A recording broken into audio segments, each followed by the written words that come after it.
Ladies and gentlemen, welcome to this year's FIIA Forum.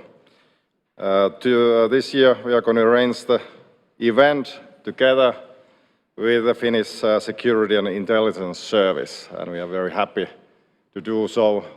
The times have changed since we started the planning for this event a year ago. We wrote in the title challenge, but we never thought that the challenge would be so deep and strong, and it would break the peace in Europe. So today we are considering the consequences of the war of aggression started by Russia against Ukraine, and the implications of that to our neighborhood. We have two panels that will go over the key questions from different perspectives. The debates are wide currently. As you know, Finland and Sweden are considering their status when it comes to military alliances. So something very seismic has happened since we started the planning. But I have to say that there was no crystal ball in front of us when we started the planning. We never thought that events of this scale would happen, although we know from the history that challenges when it comes to political order, challenges to the underlying balance of power happen once in a while, perhaps twice in a century. And those challenges, they have wide implications, or attempted challenges. So let's hope that the Russian challenge remains an attempted challenge, that we can still contain the situation and we can restore at least the remnants of the order that the Finnish society, the Nordic societies have been built upon. And that's one of the key questions, how to do that, what measures need to be taken. Machiavelli recommended for the small that they should seize the moment. The bigger ones, they have time to wait. But the small ones should seize the moment when they have a possibility of doing so. So what does that mean and how to do that when it comes to the geopolitical changes and shifts that have occurred around the neighborhood? So that is going to be the key topic, and I'm very happy that we have with us the Speaker of Parliament, Matti Vanhanen, a person who doesn't need any introductions in front of any audiences in Finland and further apart from Finland as well, former Prime Minister, statesperson, an author of numerous books on the topic of stability politics, but also included in the books that, at least that I have been writing, is the possibility, or considering the possibility of when balancing needs to happen inside the framework of stability in order to bring and produce stability. So I'm very happy to introduce to you the keynote of our event, Matti Vanhanen. Welcome.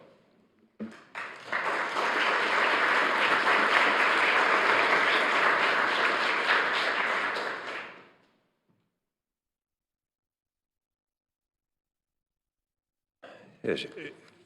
Director Aaltola, thank you very much for your introductory words.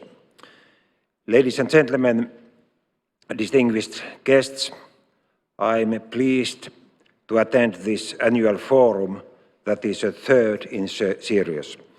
I am especially grateful that this year's forum is organized in a physical format. I also greet the participants who are following the event online.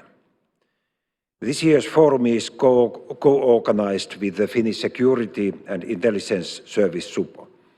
Considering the situation we are living this makes all the sense. The theme and the timing of the forum could not have been more relevant either. The reason is, of course, unfortunate one, Russia's war against Ukraine. The war has been ongoing since 2014, but in the early hours of 24th of February, it got a new and shocking turn when Russia launched an unprovoked invasion in Ukraine from the sea, air and land. Russia's actions have been a blatant violation of everything sacred which the international cooperation is based on. Territorial integrity and sovereignty of an independent state, fundamental human rights, UN Charter, rules-based order. The list is endless. Russia has caused cruel devastation and humanitarian suffering in Ukraine. We will remember destruction and war crimes committed by Russia in Bucha, Mariupol, Kharkiv, Borodyanka, and the list unfortunately goes on. Those responsible for these crimes need to be held accountable. At the same time, we have followed with the greatest admiration the resolve in Ukrainians and their leadership in their fight for a free and independent homeland. Ukrainians deserve our utmost respect and support, and Finland, among others, has been united in this. Our support has been comprehensive, consisting also military aid. We are also committed to reconstruction of even stronger Ukraine. This is because Ukraine's cause is just and Ukraine's cause matters. Along with providing Ukraine material assistance, we need to push the efforts to agree on a ceasefire and to guarantee the access of humanitarian assistance. We need to support those fleeing the war. We need to put pressure on Russia to withdraw from Ukraine and at the end the war without conditions. Unfortunately, the ears and eyes in Moscow seem to be deaf and blind for these demands. Ladies and gentlemen, Russia has broken the trust with the international community by its aggression in Ukraine. One might even think whether there has been for a long time any genuine attempt by Russia to abide by its commitments. Russia's invasion has shattering the building blocks of the European security. It has also dramatically changed the basis of our own foreign and security policy. And we need to adapt ourselves to this new situation and to ensure and strengthen our own security. Hence, the Finnish government prepared its report on the changing security situation. The report handles our foreign security and defense policy, economic impacts of the situation, security of supply, preparedness, border and cyber security, and hybrid influencing. Although the report is often called as a NATO report, it does not contain a proposal whether Finland should join the NATO or not. Government's report is now under parliamentary handling. Foreign Affairs Committee will prepare a report after receiving statements by other committees. It is estimated that this process could be ready by mid-May. Based on this process, and if so decided, the government will submit to the Parliament a second report that would cover the question of possibility application to NATO. We are, of course, all the time closely following the developments with regard to Russia's invasion in Ukraine. Hence, the ongoing parliamentary process, considering the first report, does not limit in any way the President and the government to proceed with the possible NATO application sooner, should they so decide. In this case, government would submit the Parliament a second report, even though the handling of the first one would be not finished. There has been some criticism on our chosen process. Firstly, the key role of the Parliament in the process has been questioned. Secondly, it has been argued whether the government's report and its parliamentary handling will only unnecessarily delay the obvious conclusion, namely application of the NATO membership. Thirdly, the role of parliamentary coordination group that I chair has been unclear. I have personally argued just the opposite. For me, and I dare to say, for the President and the government, it has been essential to ensure that regardless of the outcome, the decision is based on a strong and wide support. Secondly, we need to ensure that the decision is made in a manner that follows strictly our Constitution and its obligations. The coordination group ensures the flow of information between key parliamentary and party actors. This chosen process sends a strong message internally, but also externally. It is also of utmost importance that we may have a constant dialogue with our Swedish counterpartners. Sweden is our closest ally and partner, and the current situation highlights this even further. It is crucial that we both are aware of our respective internal discussions and state of play.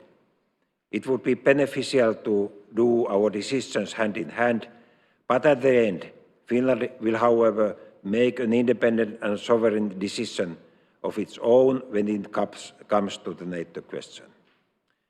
Ladies and gentlemen, I have just stressed our close and deep cooperation with Sweden. This is obvious considering the time we are living and the questions that are on our tables. However, the value of Nordic cooperation as a whole is irreplaceable for us. We 5 Nordic countries are our closest allies and partners. We share the same values and interests and strong belief on multilateral cooperation. Nordic cooperation is one of the most integrated forms of regional cooperation in the world. Just a few weeks ago, we celebrated the 16th anniversary of the Helsinki Agreement that forms the basis for Nordic cooperation. The pandemic has stressed the value and importance of our collaboration even further. It has also highlighted the need to lift all the remaining obstacles that might hinder our cooperation. As the new threats emerge, we adapt ourselves along. We are strengthening cooperation and hybrid threats and cyber security and enhancing our joint preparedness for crises. Within Nordefco, we have intensified our security and defense cooperation. Nordefco has just proven its crucial value during the current circumstances. Nordic cooperation is something that needs to be safeguarded, especially in the situation when the stability in our region is under threat. At the same time, it is also important to strengthen our cooperation with the Baltic states. Ladies and gentlemen, as a summary of my opening remarks, I would like to propose a few items for discussion during this forum and beyond. The first, what would be the consequences for bilateral Finnish-Swedish defense cooperation if we decide to make opposite decisions on NATO? Second, what implications would there be on the security and defense cooperation in Nordic region if we all were NATO members? And what implications would it have on Nordefco on our bilateral cooperation with Sweden or trilateral cooperation with Sweden and Norway? With these remarks, I wish you interesting and fruitful discussion. I thank you for attention.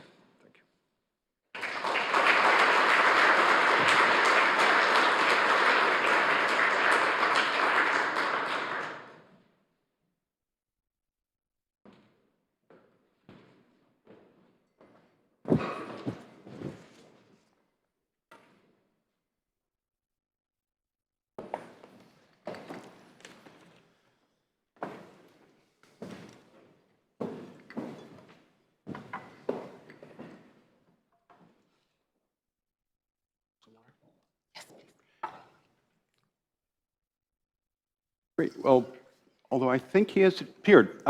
Nonetheless, thank you very much to Speaker of Parliament Matti Vanhanen for those words and the questions. Welcome to all of you here, and of course online to the FIIA Forum 2022.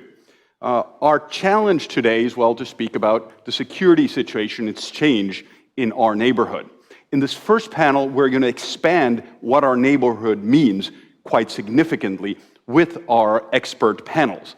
But nonetheless, hopefully together, we'll provide enough food for thought to address the question, what are the dynamics shaping the current Northern European security environment and climate? How can they be managed? To begin to unpack this, I will soon introduce our panel. I am obviously the moderator of your panel. I work as a lead researcher at the Finnish Institute of International Affairs, covering US and then Nordic security and defense. But really, regarding today, the only relevant thing you should know is that 2014, I was called a provocateur and someone who had a serious NATO agenda, a hidden NATO agenda, by our foreign minister at the time, Erkki Tuomioja. Now, the point isn't necessarily to bring him up, but simply to point out that when these dynamic changes, when the security climate changed, and how quickly it has changed, is very much in a way in the eye of the beholder and your position. Because we all know researchers have some freedom that ministers, for example, do not have. But no one came here to listen to me, so what I'll tell you very quickly is how we're going to run the panel. Then I'll introduce all four quickly. They will have 5 to 7 minutes for their introductory comments.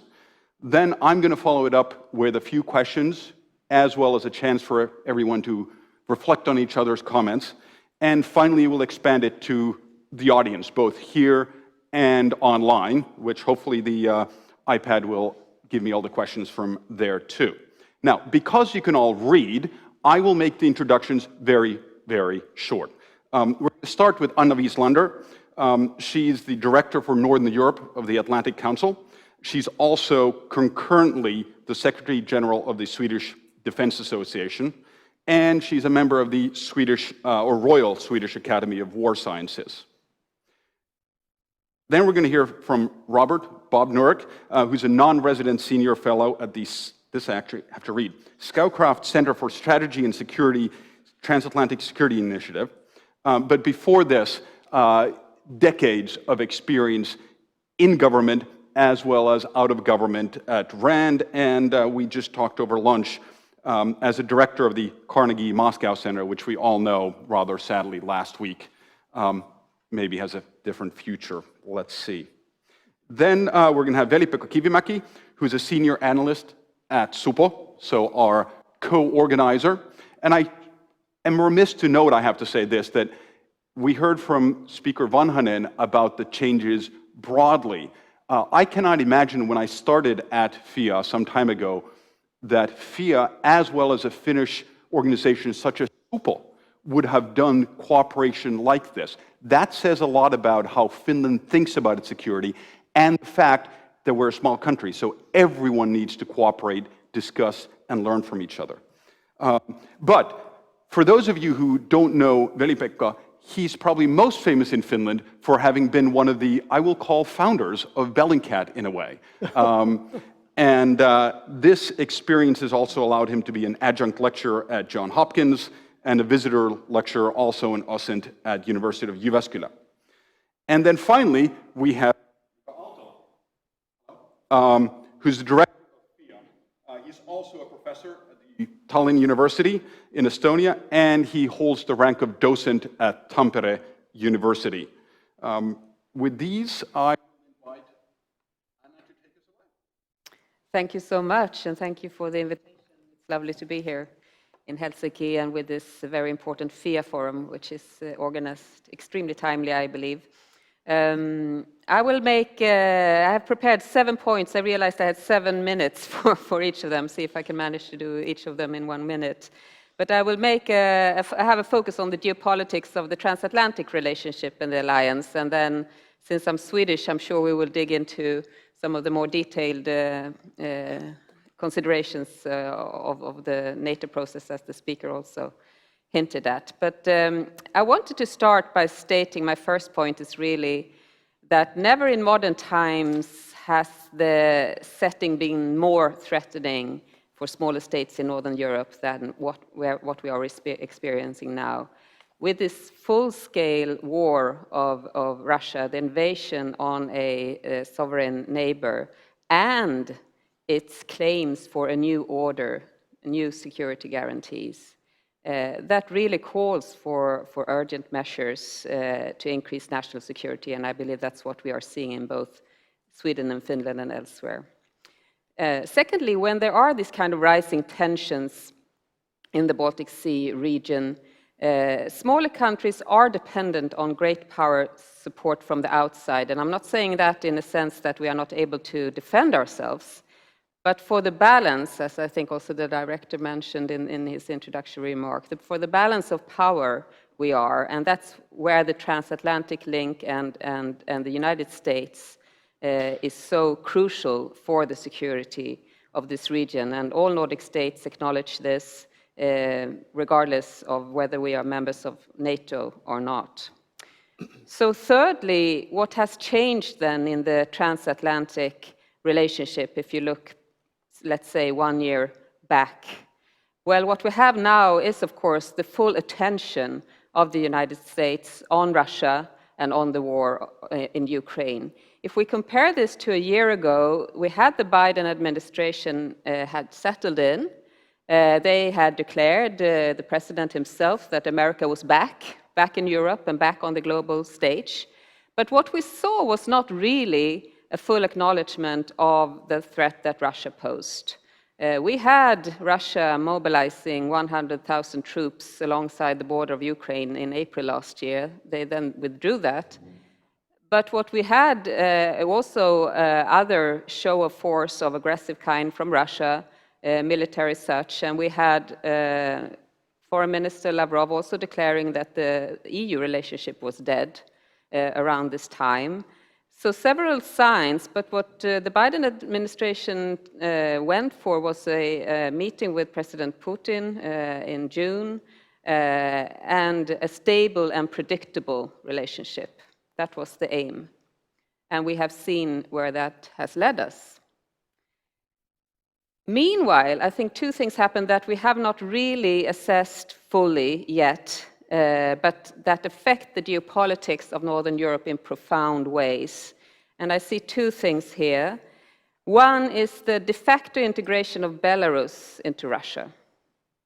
Lukashenko used to have some degree of sovereignty guarding that, but that has been gone in the past year, and we can all see how Belarus is part of the warfare against Ukraine at the moment. Secondly, the emergence of a China-Russia alignment. And I'm not saying alliance, but there is an alignment in that there are growing expectations between Russia and China to support each other and cover each other's backs in case of larger conflicts or disputes in international politics. China and Russia declared in February that, and I quote, a trend has emerged towards redistribution of power in the world, namely towards them, and away from the United States and its democratic partners and allies. And this leads me to my fifth point, that both these developments, Belarus and alignment with China, weighed in when Vladimir Putin decided that the time was right to invade Ukraine on February 24th. And Putin has been clear on his vision of a union between Russia, Belarus, and Ukraine. And regardless of whether Russia will succeed with this, this changes the strategic setting in Europe for the foreseeable future. So point 6, looping back to the consequences for transatlantic relationship, and for NATO, this is profound as well. I have been involved in the work towards a new strategic concept for NATO, which will be decided upon at the Madrid summit at the end of June this year. And no doubt the high level of tension and risk for war in Europe has put collective defense at the absolute core of this strategic concept, and this is what we can expect. When it comes to Russia, I believe we can have a glance at the integrated review from the UK of last year, which I think rather correctly defined Russia as the most acute direct threat. That was to the UK in the coming decade, but I think that goes for Europe as well. And there must be recognition that NATO is to navigate in an environment in which trust not only has been broken, but in which there is no common order to comply with, and in which Russia has established a strong military posture westwards by the integration of Belarus, which we have not really accounted for yet in the Western camp. With regard to China, its actions during the pandemic and its alignment with Russia definitely makes it easier for the alliance to agree on how to perceive a potential Russian threat. But NATO's role in countering such a threat, I believe, is still difficult to define in detail, and I don't expect it to go that far in the strategic concept. So my last point, seventhly, a few words on the possibility of Sweden and Finland joining NATO. And I send this message back to Washington, D.C. and my American friends a lot, because I think it's underestimated that as Sweden and Finland are EU members, we are solid democracies. This is the difference between us and others that want to join NATO or has joined NATO in recent years. We are solid democracies. We have well-established defenses. And this will clearly solidify the West if we join NATO. And it will strengthen the Transatlantic alliance. On the other side, there will be Russia, there will be Belarus, backed by China, and the contested space in Ukraine and Georgia. We have a democracy-autocracy dichotomy in the world, which will be even more apparent. And the question will be on strategy and order to deal with such a world. Are we heading towards containment? What will be the space and room for cooperation as we move ahead?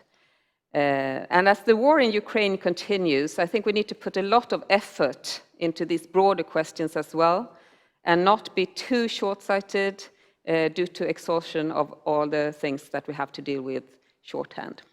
So thank you very much. Thank you very much, Anna. Can everyone hear me? I was told yes. I will ask you a question directly from this, since you mentioned NATO membership. You wrote in a paper a few years ago about the Hultqvist doctrine, but specifically you mentioned Rolf Tumnes and his thinking on Norway's approach to NATO membership, which included integration and screening. Could you say a few words on whether or not, if or maybe when Finland and Sweden join NATO, would you expect Sweden to take this kind of integration and screening approach? Yes, I think it will. Integration and screening, just to explain the terms, means that integration is integration into collective defense when you join the alliance. But the screening is a bit of creating a bit more of space and maneuver for a smaller state when it comes to dealing with, in this case, Russia, since Norway has a border towards Russia. They have certain elements, and that has included no nuclear weapons in peacetime and no permanent troops on Norwegian ground. And Denmark has actually followed that example. So integration, yes, full integration into the command structure and so on. No French solution under de Gaulle, but at the same time some screening elements. And that's when you are an ally, NATO ally. And I would expect Sweden to follow that example, as I can hear from the debate, and I think that has been a question for a longer time than so, perhaps no nuclear weapons in peacetime. I don't think that's an issue for NATO, as I ever have heard any discussions basically on this. And also you can notify the thing of permanent troops. Norway has had permanent rotational troops coming in. They had 700 troops rotating in from between 2017 to 2020 up in parts of Norway. You can have pre-positioning of material and so on. But then at the same time, you can create that space that you need in order to maneuver and have a relationship with a big neighbor, which we have and which the US doesn't have, or the UK doesn't have, for instance. Thank you. We'll come back to Finland and Sweden's membership. Before that, though, Bob. No, thank you very much. I've been asked to provide U.S. perspectives on debates about priorities concerning two broad sets of what are basically interrelated issues. First is basically where does the Nordic-Baltic region in general fit in U.S. Foreign and security policy? What is the U.S. trying to do? What does it worry about? What does it hope to do? And as a corollary to that, I'll say a few words about U.S. attention to and increasing discussions about the question of Finnish and Swedish NATO membership, and where, what those discussions sound like. The second set of issues has to do, therefore, with prospects for U.S.-Russian relations. Again, the underlying issue is what can we do? What can't we do? How have things changed? Where do we think Russia can, should, or should not fit in the broader scheme of European security? This is the big underlying issue, which I'll get to in a moment. So let me start, again, that's a lot of territory to cover. I also have 7 minutes. I've already used up at least one of them. So I'll have to focus on what I think are some of the broader issues, perhaps in headline form, and hope to elaborate as needed in the discussion. So first, the region, the Nordic-Baltic region itself. Well, U.S. attention to and interest in the region broadly is not new. It really started with the debates about Baltic membership in NATO and the requirements, particularly the deterrence and defense requirements for it. But again, it was for a long time, up until quite recently, focused almost entirely on Baltic issues. There was a Nordic dimension to it because one of the defense issues that arose was whether and to what extent deterrence and defense of the Baltic states required access to Swedish and Finnish airspace, for example, for reinforcement and the like. But that was about it. The region, the Nordic part of the region did not get much attention because it was widely viewed as peaceful. And the assumption up for a while was not that it was going to stay that way, but we didn't see any signs of imminent change. And the membership issue for Sweden and Finland was not on the table either. So neither of those things broadened the U.S. attention. Now, that's not true anymore. Obviously, a lot has changed. The Baltic issues, of course, are still very much there. Indeed, because of Ukraine, there is, if anything, increased attention to them. But that had started really in 2014. And I'm sure everyone in the room is familiar with the steps that have been taken since. The enhanced forward presence, the rotational troops, a lot of material there, and new exercises and the like. And there's also a lot more political attention than before. Again, the global part of the agenda, though, particularly the Nordic part of it, is certainly there and is growing. But this too started not in 2022, but in 2014. For the U.S., the 2014 was a watershed event. It didn't come alone. In terms, I'll say more about this. In terms of perceptions of Russia, it was a key part of a trend which started really in the early 2000s, and I'll say more about that in a few minutes. So, but by then, certainly after 2014, there was little doubt at all about the intensity of U.S. presence and engagement, attention to the region more generally. Certainly the Baltic region, but more generally the Nordic region. Now that got a little bit diluted by the presidency of Mr. Trump. But I will just betray my prejudices, which was not a healthy period in American political life. But the good side of it is that most of what he said was utterly ignored by his own administration. A lot of things that he said we're going to do were simply not implemented. And there was a lot that had been started earlier in terms of U.S. of attention, engagement, presence that kept going. Now, so that's the good news. The other side of the coin is, and this is something that was clear in 2014 also, is the U.S. does have a global agenda. So it's not a question that the U.S. is uninterested, not caring, sees no, is not taken with the importance for U.S. interests of stability and defense in that region. But it's not the only thing on the mind of planners. China has become a bigger and bigger issue. I'm sure you've seen plenty about this. But what this means is that there's a real balancing act that the U.S. is going to have to do. That was clear, again, many years ago. But it has reemerged very recently. And I'll give you an example. The U.S., the State Department, as a result of congressional mandate, is supposed to come up with a national security strategy. We were expecting that some time ago. It has not, unless it appeared while I was on the plane in the last day or two, it has not appeared, not yet. But all the expectation and discussion in Washington was that originally that this was going to focus on China as the key problem in U.S. security.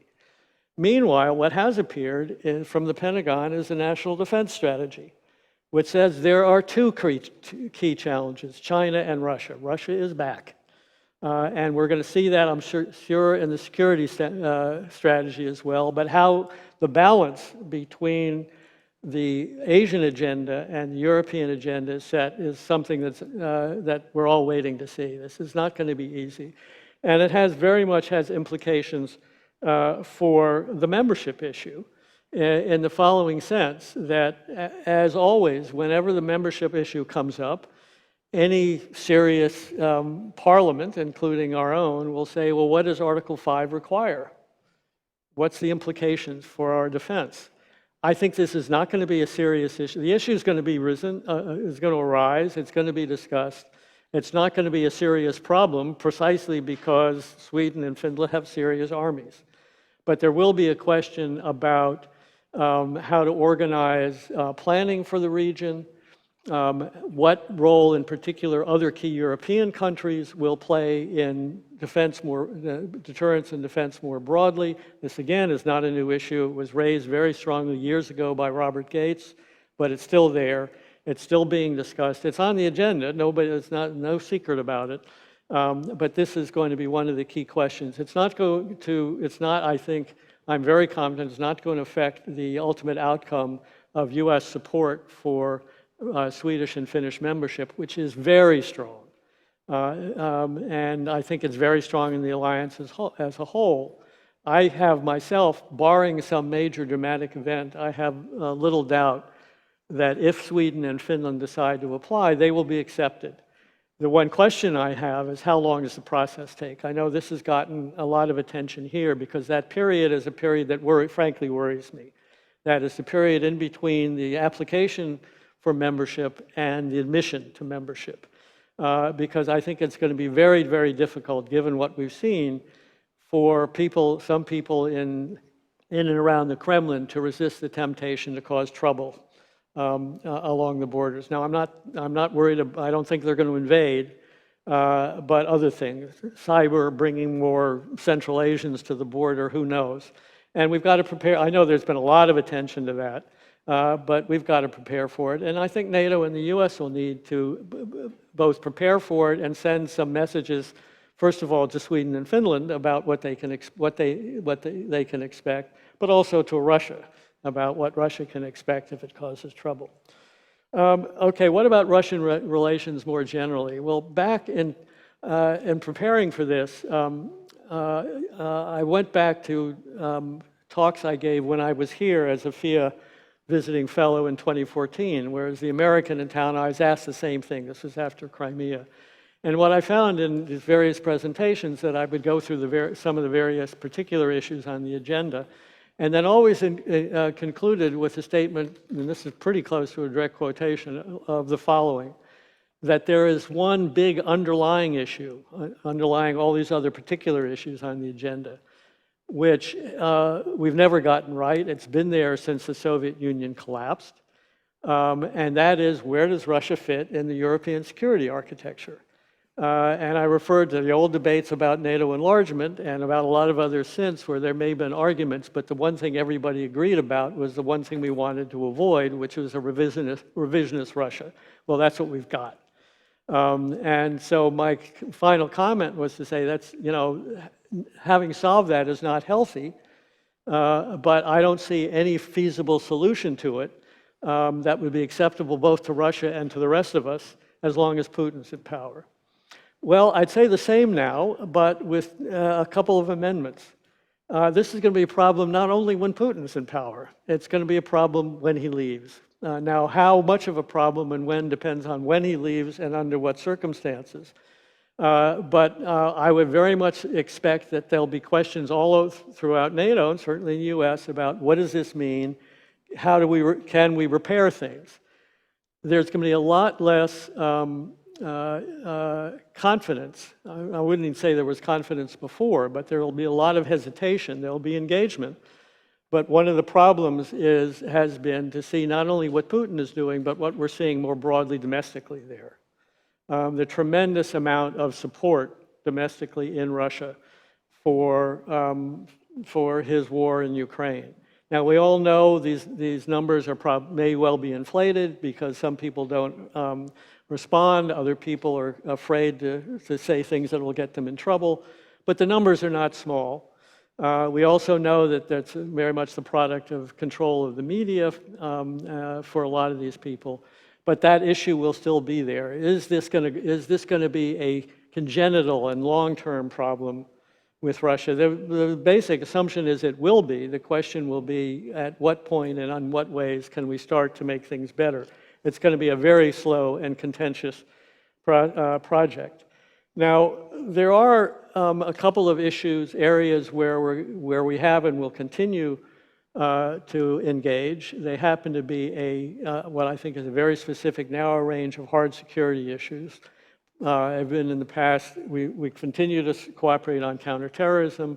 We're still cooperating to some degree on the Iran deal, the Joint Comprehensive Plan of Action.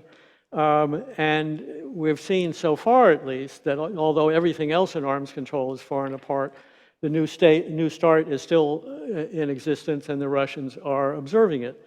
But it's due to expire in 2026, and we're already seeing discussions about what should succeed it, if anything, what could succeed it. Not much confidence. I'll just conclude with a final observation. I've spent much of my career working on arms control issues, and it used to be that the stock phrase in approaching the Soviet Union and then Russia on arms control was trust but verify. Now I think it's going to be don't trust, verify, and have a plan B. That is, think hard about how and under what circumstances it might be ignored or evaded and what we would do about it. Let me stop there. All right. Thank you, Bob. I will also follow up with a question right off that. You mentioned the Asia and Europe agendas in the national security strategy. We have a few thoughts about how this may impact that very question, that is, nukes, both the development of systems as well as any potential for agreements, disarmament, questions like that. Is both the Asia dimension and... Yeah, it seems like there could be some contrasting interests for the US, for example. Well, in the European case, I see very little push for, and very little sense that new deployments are either necessary or possible. There is modernization. One of the reasons it's on people's minds is there's modernization going on both sides, on the Russian side, but also on the US side, including on the strategic weapons, which are old. So some of this is, and the same thing with Russia, some of this is, a natural cycle of things. But the one thing that's disturbing people is we're seeing on the Russian side low-yield nuclear weapons, which some people worry will lower the threshold. I think the threshold is still there, but I don't think this can be ignored. There is some discussion about how we should do this too. I think it's. I don't think it would make much difference even if we do. That may happen. It's not settled. There's a bigger issue with China because China's had a much smaller force than the U.S., but it's growing, and they've already announced that they're going to double in size before too long. We've tried to engage with them on strategic stability talks. They've not been interested. There's a lot of interest in trying to engage with them on something more broader than that. We understand they've been clear that they're not willing to accept limits until their forces are about as large as ours. So we've hoped that we could get them to engage on transparency discussions, for example. So far, without result. There may be some interest among some of our key allies, and we've seen some signs of this, the Australians, the Japanese, for looking for some modifications in U.S. Nuclear policy as it may affect our ability to deter China. But again, I think this issue will be there. But it's not going to be a main issue in the agenda, in part because, unlike with Russia, the main challenge of China is not in defense. It's much broader than that. And that's where the attention will be. All right, thank you very much. I'm going to jump from nuclear weapons, a somewhat forgotten weapon in some ways, to another one which may be forgotten and rediscovered periodically. And we're going to get an introduction from Veli-Pekka. Intelligence, information, go ahead. All right, thank you. So some thoughts on the geopolitics of intelligence and information, very much colored by what's happened in the past 6 months with Ukraine especially. And really what's been unprecedented in the lead up to the Russian war in Ukraine is the way in which the US declassified intelligence and used that for informing the public about Russian intentions. And there were quite, I would say, differing assessments within Europe about what was going to happen or would Russia attack or would not. But we saw the ranks consolidate quite quickly after Russia did go forward with its attack, and I think that the intelligence sharing did play a part in that, so that we saw that the plan was there and Russia actually acted on it. I think one remarkable feature about the declassification as well has been that it's been possible also from open sources to actually verify some of those claims that the US did put out earlier on. So there was a social media visibility within Russia, for example, about we could see the Russian military moving in real time inside of Russia, this buildup happening. But also we saw commercial imaging satellites being used for giving visibility into what was happening on the ground, as well as some more exotic capabilities like radar imaging on the commercial side was published to make the point when for example, weather was obscuring visibility. And some of these capabilities previously were reserved only for governments, but we're actually starting to see those now on the commercial side as well. So it was, with this classification of intelligence, it was not just about what the intelligence agencies were saying anymore, but it was really possible to actually verify those claims by intelligence agencies as well. And we're seeing some very interesting use cases now, as well as in arms control as well, for example, examining the North Korean nuclear program and what can be done with open source assets there as well.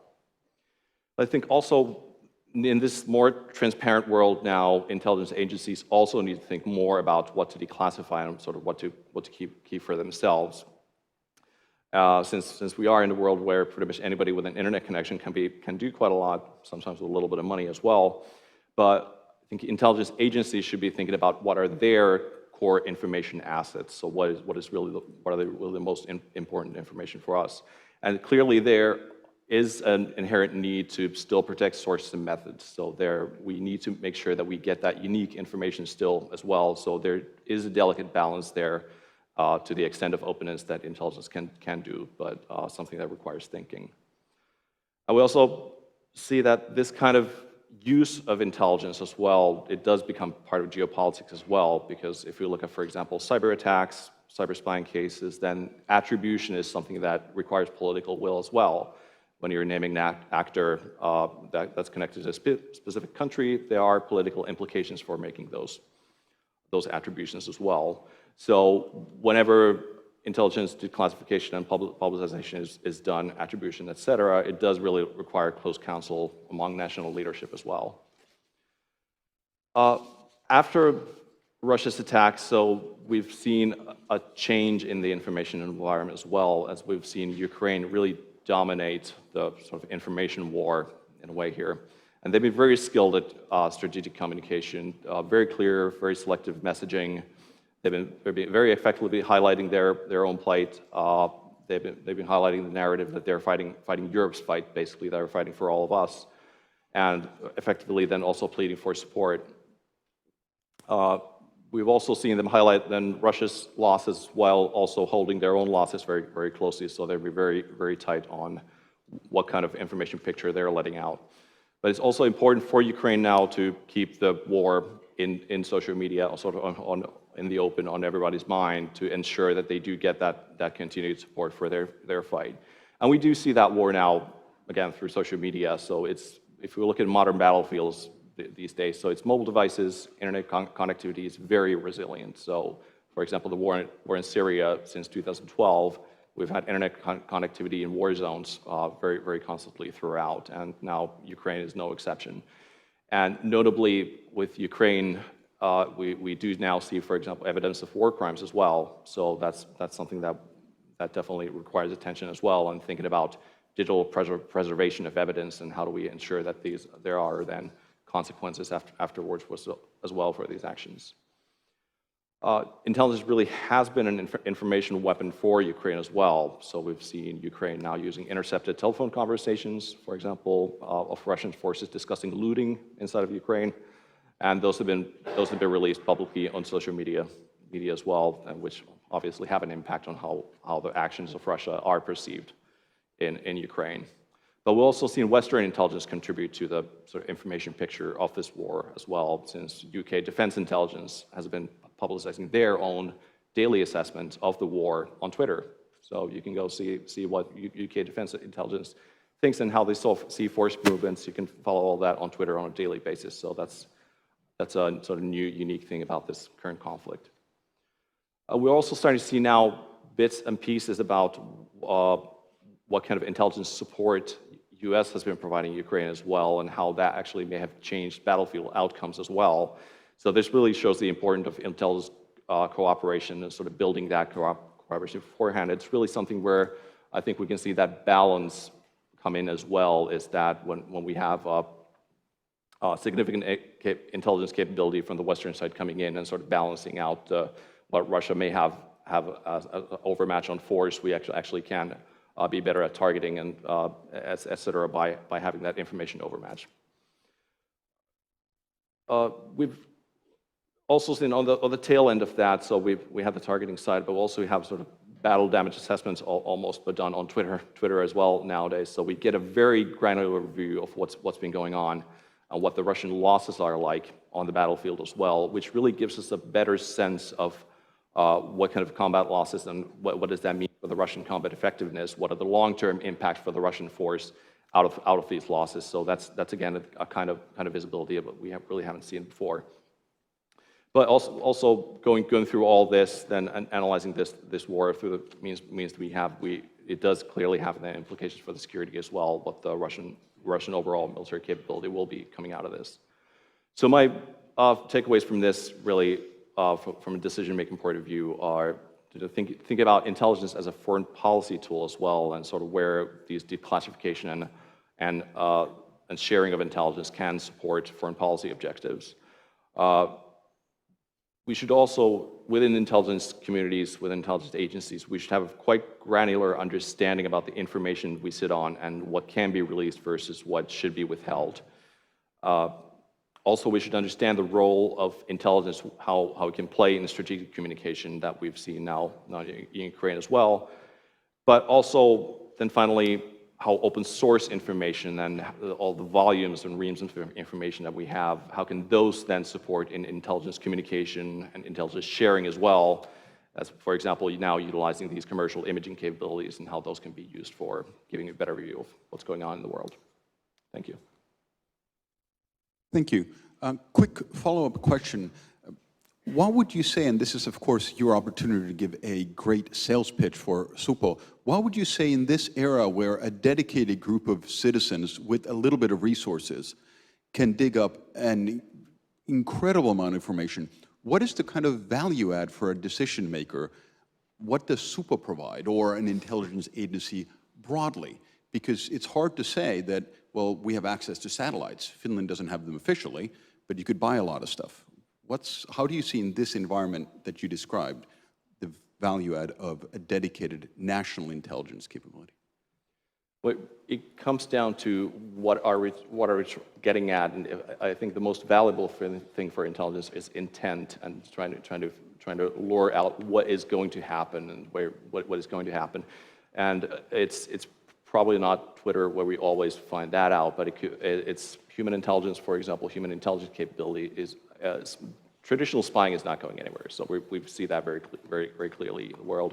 So it's still we're still going to see that sort of trying to get into decision makers, try to understand where their thoughts are at, what is going to happen, etc. Plus, then some of the more technical capabilities like on signals intelligence, communication intelligence. There are capabilities that cannot be replicated just based on open information. So yes, there is still a role for intelligence agencies as well. Thank you. All right. I will not be looking for Putin to put on Telegram that we're about to invade Finland then. Mika, if you want to continue, take us away. Thank you, Charlie. And I appreciate your kind of poetic justice moment in your opening speech, that pointing out that expectations are the key to surprises. So surprise is always embedded in the field of expectations. So what were the expectations when it came to Russian behavior, geopolitical behavior? And I can see that there clearly were different kinds of expectations. Anna pointed out Joe Biden's approach to Russia to make the relationship more predictable and stable than it had been in the past.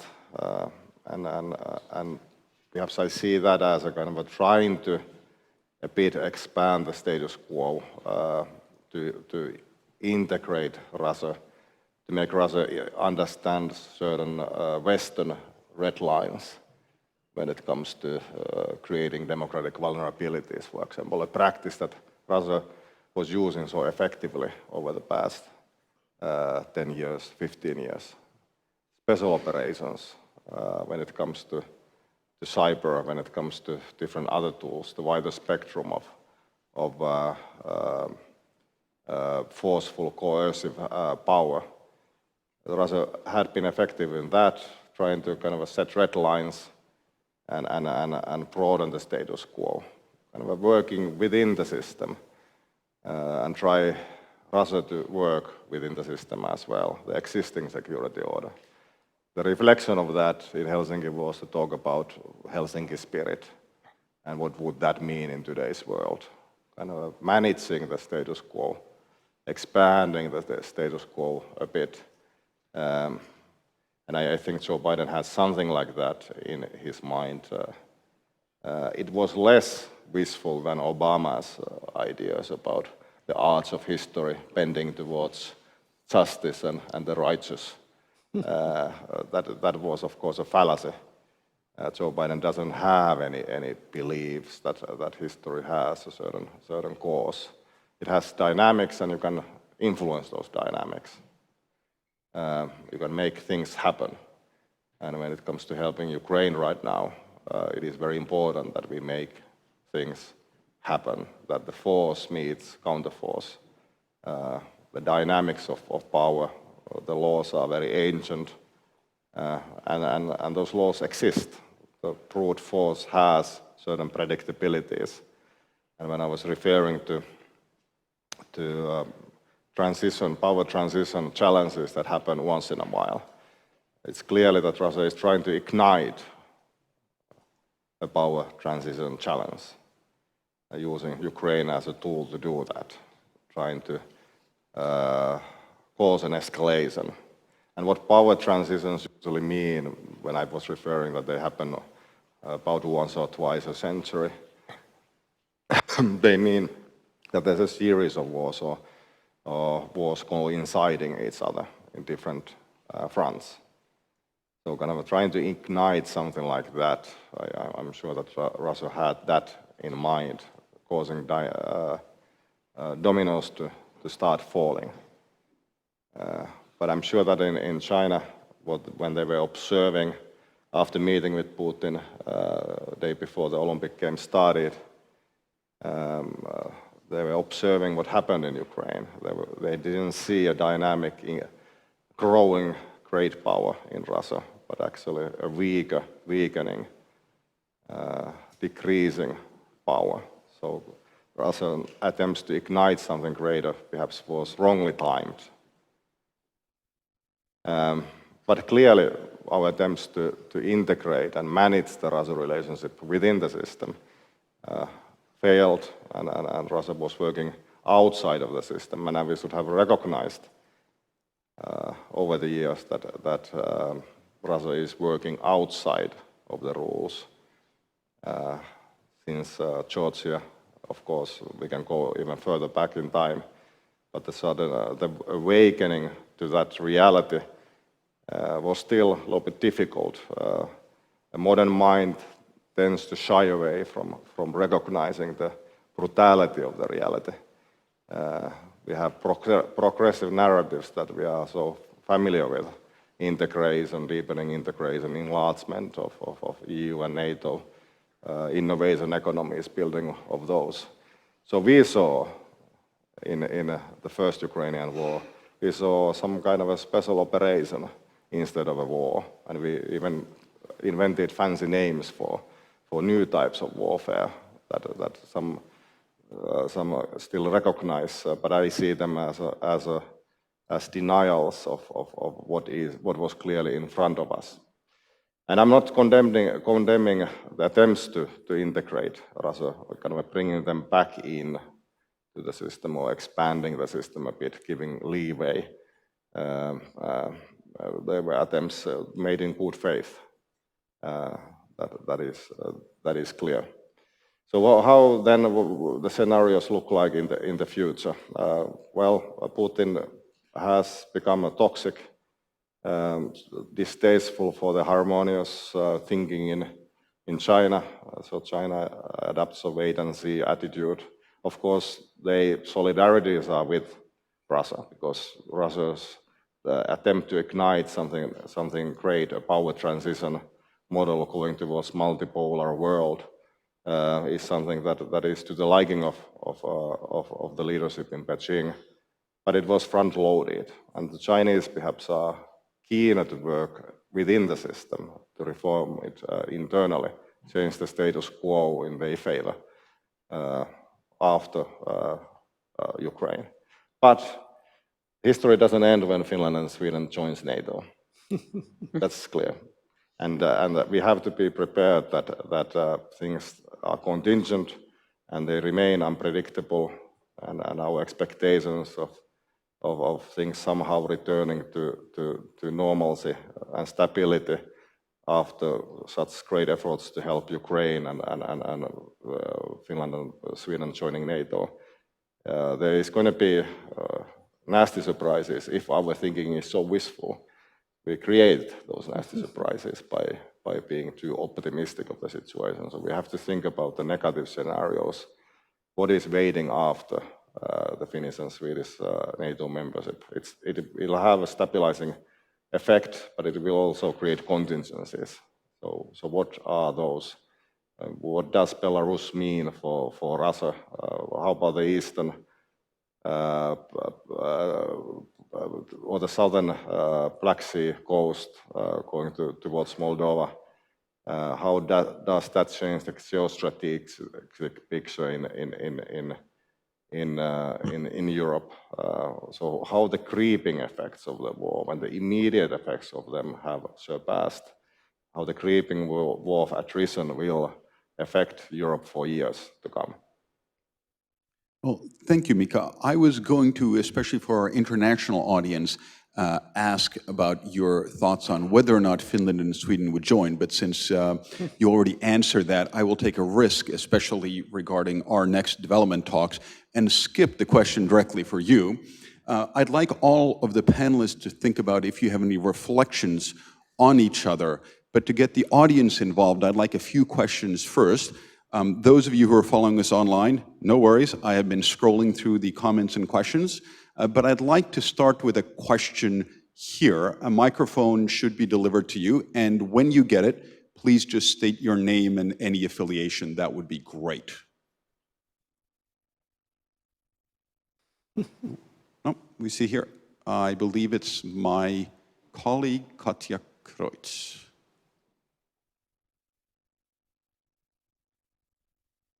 Thank you, Charlie, and thank you to the panelists for a very intriguing discussion. So I have a question concerning the diplomatic isolation of Russia and or treating it as a pariah, a criminal regime, whatever we want to call it. When the West now agrees that this is the way to proceed, do you think that there can appear a rift between the US and Europe on when and how to end this, bringing, as Mika pointed out, bringing Russia back in? Is there a possibility to move on different tracks, for example? Thank you. Who wants to take a crack? I'm happy to start. I think the short answer is there will be differences. You know, that will be a very big question. But to what extent there are differences and about what depend on the circumstances under which the issue gets raised.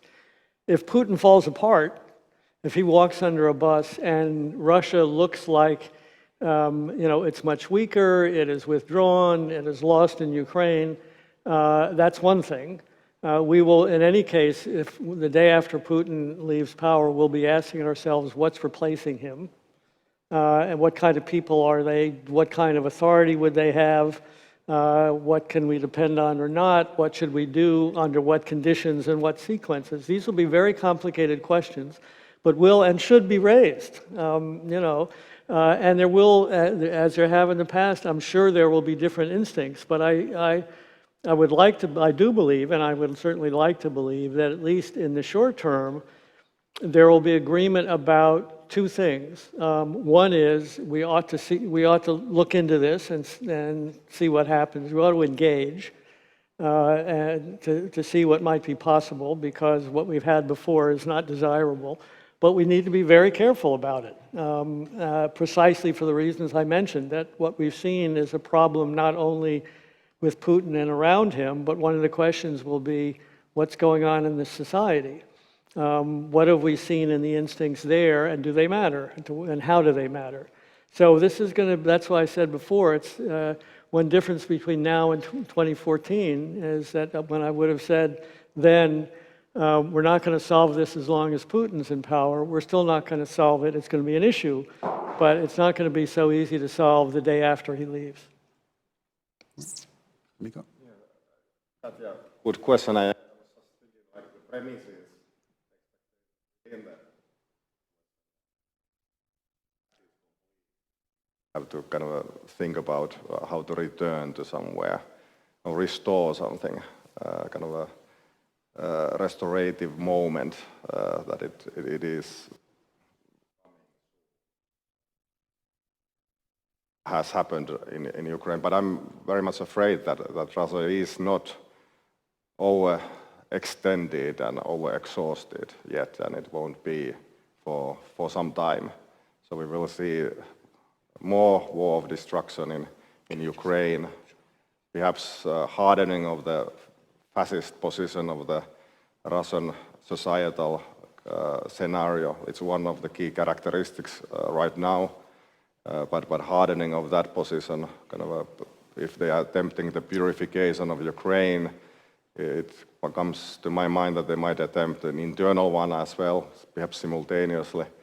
And those are extensive processes, if you look historically, similar type of situations. So kind of a radical challenge, kind of trying to break the frame, and they are not yet overextended and exhausted. So the moment is it ripe for anything, kind of restoring the situation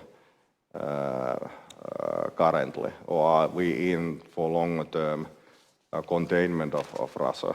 What does it mean to Finnish-Russian relations? So how do you deal with disruption? Can we, from the kind of trade policy further towards defense policy when it comes how we view the 1,300 kilometers of border. How long to be done? That's one of the key questions. Also related to what type of a NATO state Finland would be. Do we apply somehow suggesting the no vision model? Does that exist anymore? Difficult question still waiting for us, and I'm sure that the key question.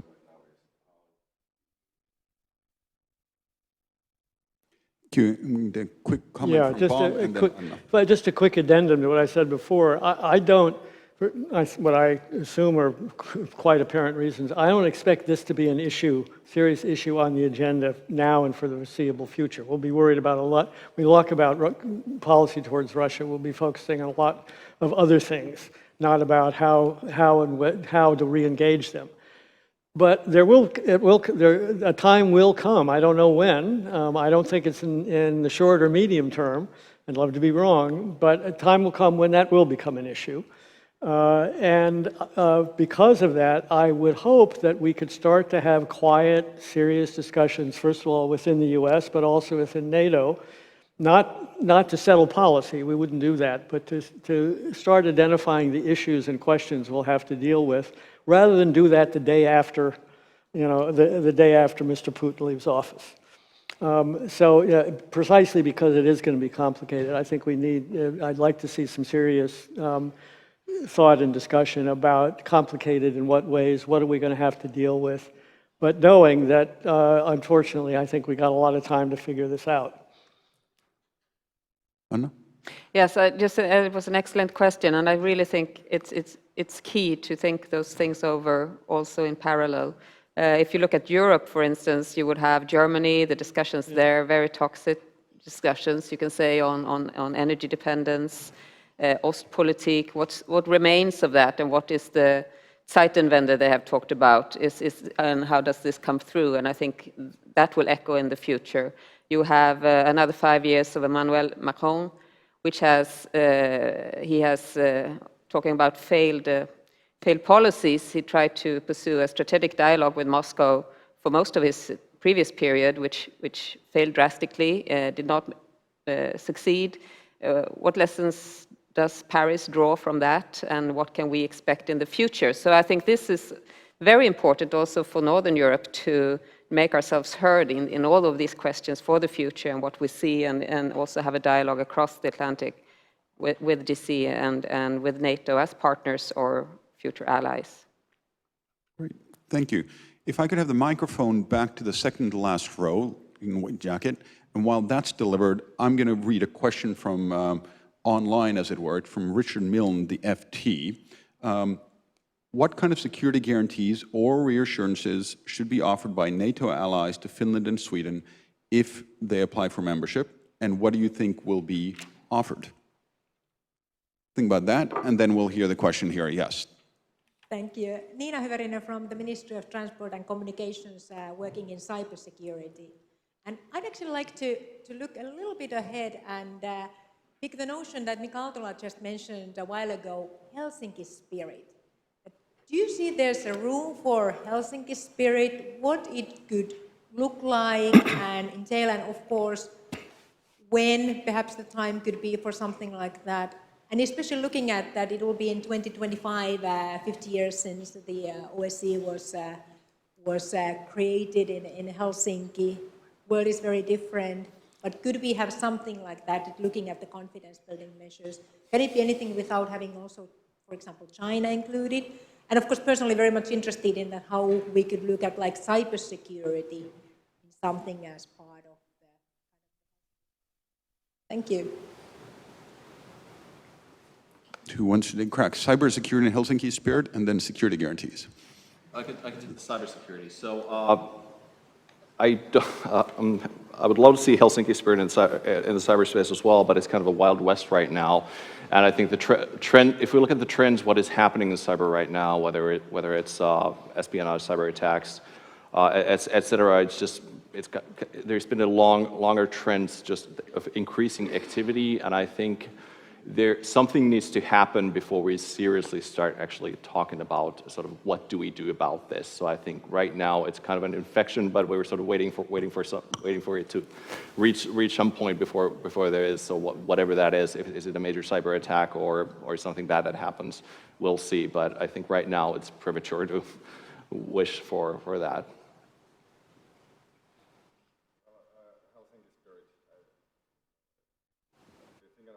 I think you need the microphone, unfortunately. So Helsinki spirit, that remains a model for something, but it can only happen when other means are exhausted.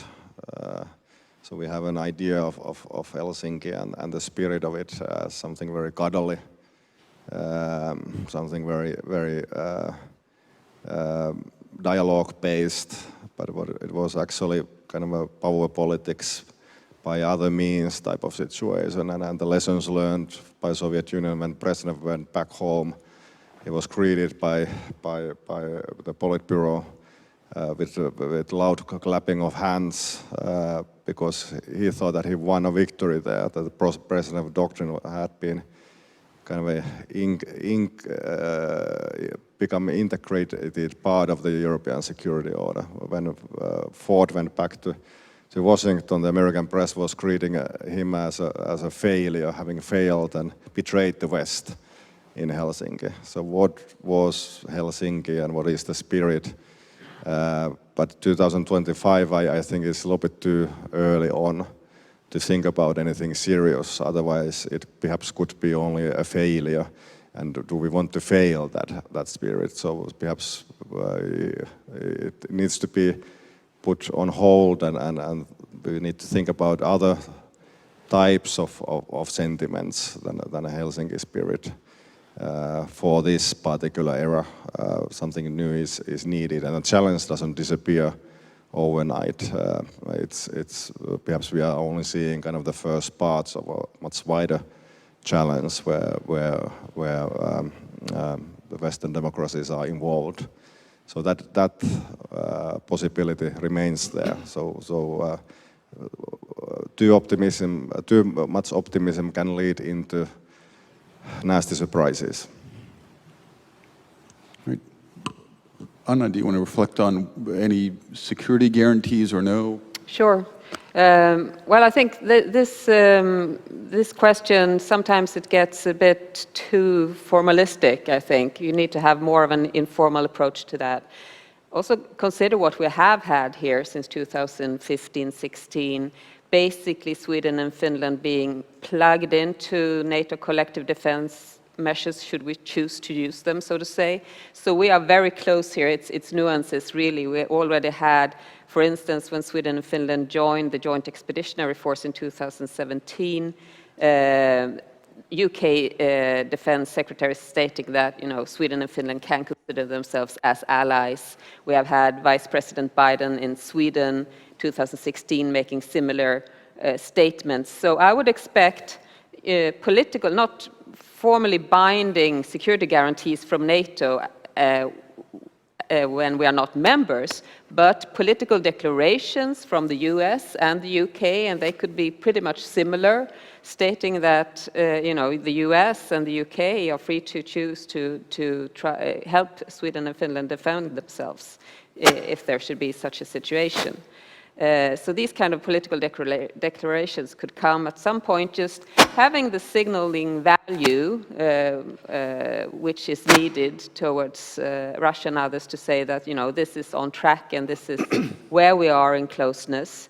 When it comes to NATO, you could have things like of course NATO exercises and training in Sweden and Finland. We already have that. You can also have Sweden and Finland joining, for instance, the air police mission over the Baltic states, showing that we are also ready to act as allies for others during this period. And nothing prevents us from doing that. It's national decisions and choices to do so. So by various informal, I think, steps and declarations during this period, from the major allies, US, UK, with the expeditionary forces, the nuclear countries, and as well working with NATO as close as we have basically done for the past years. I think we get through this period. Thank you. Well, just very quickly, it's a very good question, and I wish I knew the answer to it, of what precisely will happen. I think Anna's given a very good list of things that could be done, but what will be agreed exactly, I'm not sure.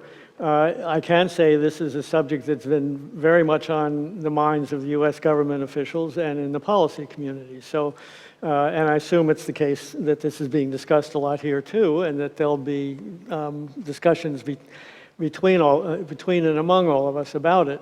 The main thing is one of the main things will be what Sweden and Finland want, what they think they need, what they think would be useful without complicating their own internal debates, discussions, and votes. And there may be a bit of a balancing act because we know there are two sides to this issue, but we've already heard very firm warnings, warnings from the Russians about all the terrible things, consequences that may ensue from this. So one question will be, do we want to aggravate this?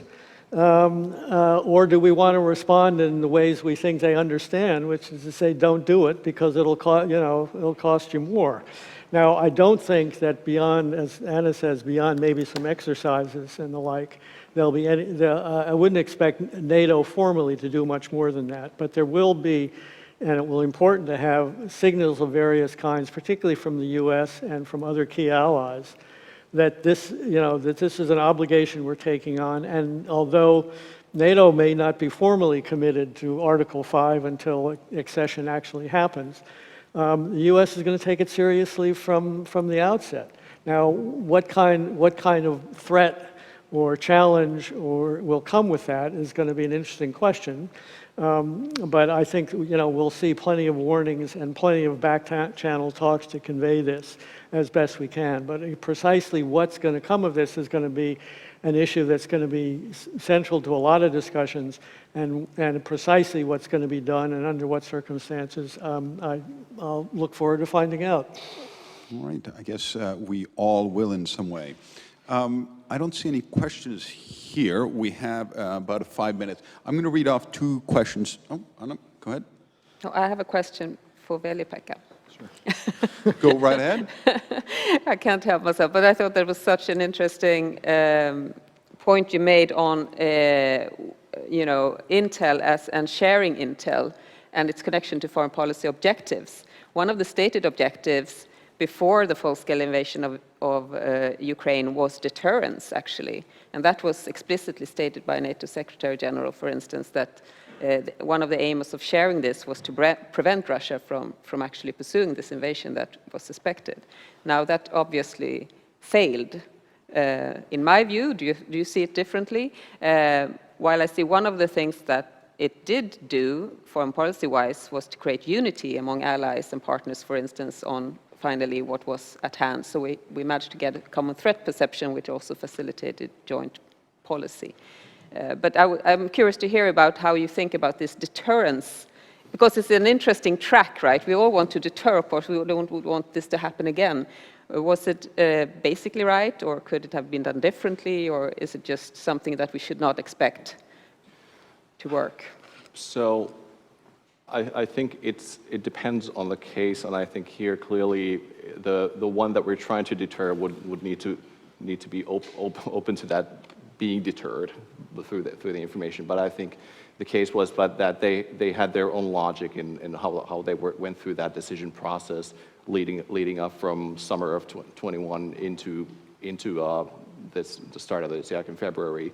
So whether or not intelligence had any chance of, or just declassification of intelligence had any chance of deterring Russia, it's an open question. But I think the more important part is the unity part there, and really what it did in terms of rallying then Europe and everybody else to very quickly then jump behind Ukraine and providing the assistance.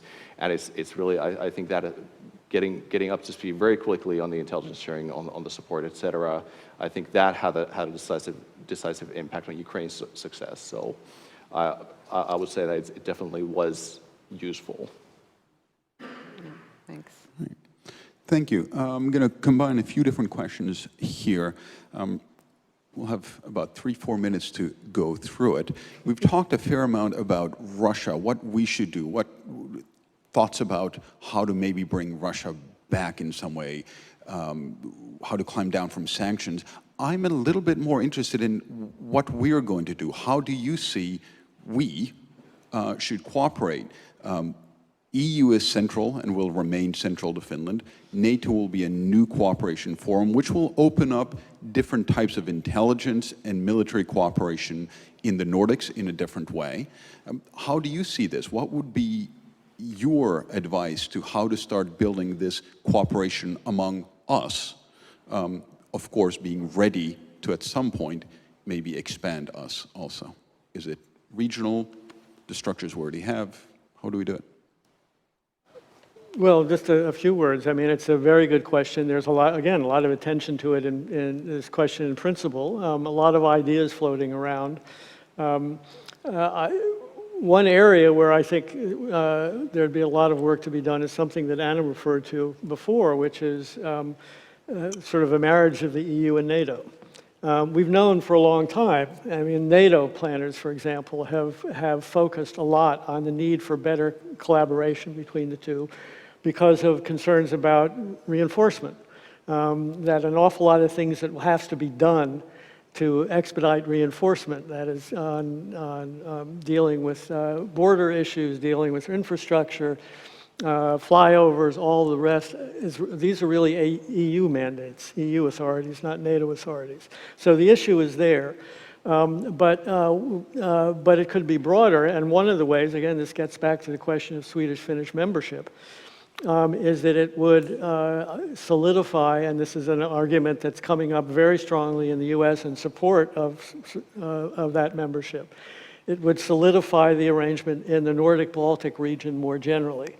Now, saying that has implications, one of which, it's not necessarily that the US and NATO would ask to put forces in Sweden and Finland, but you'd want to start to do serious planning. You know, and I think one of the things we would find very quickly is the desire to put together some kind of headquarters in the region. NATO has a bunch of them, and their function essentially is to plan for crisis. What happens if there's a crisis? And so I think we would, you know, there are a bunch of them already, but we would have a new coherent region, the Nordic-Baltic region, which would, I think, very much reinforced by serious integration, and not just of forces, but of planning and intelligence between the Nordic states and the Baltic states and the rest of NATO, if they join. So that's one of the things that we would see, and it's one of the main arguments that you'll see when you look in the US about why, if they decide to apply, why, you know, why that should be agreed to. Anna? Yes, I think excellent points there by Bob. I want to emphasize two dimensions which I think are important for Sweden and Finland. We would need to, if we become NATO members, we would need to step up, I think, and realize that we are very well seen as EU members and democracies, and that we would be expected to contribute a lot in this regard when it comes to various resilience measures that are ongoing in NATO, and when it comes to taking responsibility to bridge between NATO and the EU so that we really move forward when it comes to critical infrastructure, security of supply, which is critical, I know, for Finland, lots of considerations, cyber, etc., all of those. But I would, you know, we need to fill that space at the table, I think, and really take on some leadership there. The other area where I think we can do much more than is the north, very north, up towards the Arctic, where we will be able to work much closer and with Norway and the other states, as we also are facing a much more difficult time now with the difficulties in cooperation with Russia, how to govern the Arctic. And I think we will be able to put really a focus there. There is more going on already in the southern Baltic Sea with Poland, the Baltic states, and so on. We are important, but I think the new thing where we can really develop things are up in the north, very much, far north. Okay. Before Mika speaks, Veli-Pekka, do you have anything? No? Okay. Mika. Yeah. Well, thank you, and you know, fully agree with Anna, and Bob in bringing up these ideas, and I like when Bob is using the Nordic-Baltic context. I know that in the heading of the seminar today, there's the Nordic, and that is a topical issue. A lot of popular support for anything that includes the word Nordic, but the whole region needs to be thought out. And the far north is, of course, important. You have Norway facing Kola Peninsula there. And but we need to also consider another extremely strategically important place, and that's the shallow areas of narrow, shallow areas of Gulf of Finland. So the Estonia and the Baltic relationship is extremely important in here, and sometimes we a little bit again shy away from thinking about that aspect. But it should be thought of, and serious thinking should be put on that regional integrated approach, Nordic-Baltic scenarios. Right. Thank you very much, Mika. And I'm sorry, as a typical researcher, I ran a little late. This is why I don't work in the military or probably any other authorities.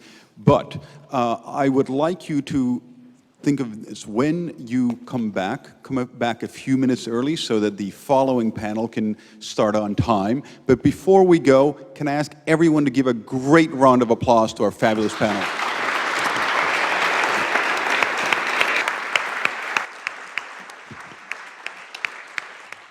Thank you, and the panel is closed.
Welcome, everyone. For the next hour, we'll be diving into the world of national security under the title Common Challenges in the Nordic Security Community. And a special welcome, of course, to our speakers and panelists. Let's start from the West, that is Norway. Hans Sverre Sjøfold, Director of NST, the Norwegian Police Security Service. A warm welcome to you. Your agency is responsible for monitoring and maintaining interior security in Norway. Can you tell us more about what is your work and your mission? Well, my mission is to prevent the most serious threat against Norwegian security. We prevent, we investigate, and yeah, I think like most other securities. But we are a domestic security. We have a military service handling what is going on outside our borders. But we have a very close cooperation with other services like Antti and Charlotte here, of course. Norway's public risk assessment was published in February, and it was then said that Norway faces a demanding and unprecedented security situation. What makes it unprecedented? Yeah, I think the situation now in the international, in the world is quite unpredictable, and we have discussed what happened quite a few months ago and what influence the situation in Ukraine have on our society. So I think perhaps that's a short, not very specific answer. Well, we'll get deeper into the answers right away. And in the middle, from Sweden, Charlotte von Essen, Director General and Head of the Swedish Security Service, SEPO. When you first started your job, you said that the Swedish Security Service is responsible for ensuring that what must not happen does not happen. What do you mean by it? Well, the Swedish Security Service is both a security service and a police service with a national-wide remit. And we are responsible for ensuring that what must not happen does not happen. And therefore, our work is preventive. We avert threats, but also investigate related crimes to Swedish security. Can you tell us more about the threats right now in Sweden? Yes, of course, we, due to the invasion of Ukraine, the security situation in Europe has really changed, and this is something that also affects Sweden and Swedish security, and will do so for many years to come. But we also have, of course, the terrorist threat from terrorism. Okay, and moving on to Supo and Antti Pelttari, Director of the Finnish Security and Intelligence Service. Supo's mission is to ward off and combat the most serious threats to national security. How do you do that? Well, we do that in various ways. You know, we are fortunate to have undergone a major reform in Finland. We have modern legislation, we have been given new resources, and we have a very good security and cooperative culture in Finland. My estimate, it's almost better than in anywhere else in the world. Of course, the situation is very challenging, so despite those factors, we have a hands full of work. You said that you think it's the best in the world. Why? Well, that probably is a hard-learned lesson from the Second World War. We really realized, as Ukraine is realizing now, that you need the whole of society to survive. And we still remember some of that in the back of our brain. Very good. And Supo also has the role of intelligence service. You've had it for, I think, 3 years now? Yes. How has that changed you? Well, of course, it has changed in the sense that now we have legal competencies to do intelligence work abroad, collect abroad, and also collect on the internet, on the communicative networks. On the other hand, we didn't need to foster new partnerships because we were partnering with most of the Western intelligence services also before this time. How do you differ from your Norwegian and Swedish colleagues? Well, in that sense before 2019 we were very similar. Security services with a strong law enforcement tie. We still are law enforcement. We are still kind of police, part of the police. We don't have investigative rights, and we are the only service of our kind in the Nordic countries that is a combined security and civilian intelligence. But at the same time, I think we were 13th in the EU member countries. Okay. To the public, questions and comments are more than welcome. I leave time for them at the end, and this also applies to our online guests here. But let's get going. We're small countries living in a complex and unpredictable time. And obviously, as we heard in the first panel, all eyes and ears are on Russia. So how would you describe the threat posed by Russia from different perspectives? We're similar countries, but still we have our differences. Should we start with Norway?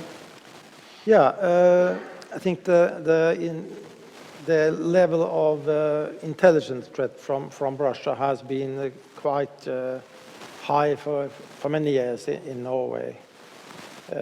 Now we have this PNG situation. I think all over Europe. We have quite a few intelligence officers having their activities from the embassy. That's well known. But I think what is special in Norway is the situation up north in Finnmark, eastern part of Finnmark, where we have this border crossing agreement with Russia. You don't need to apply for a visa to cross the border.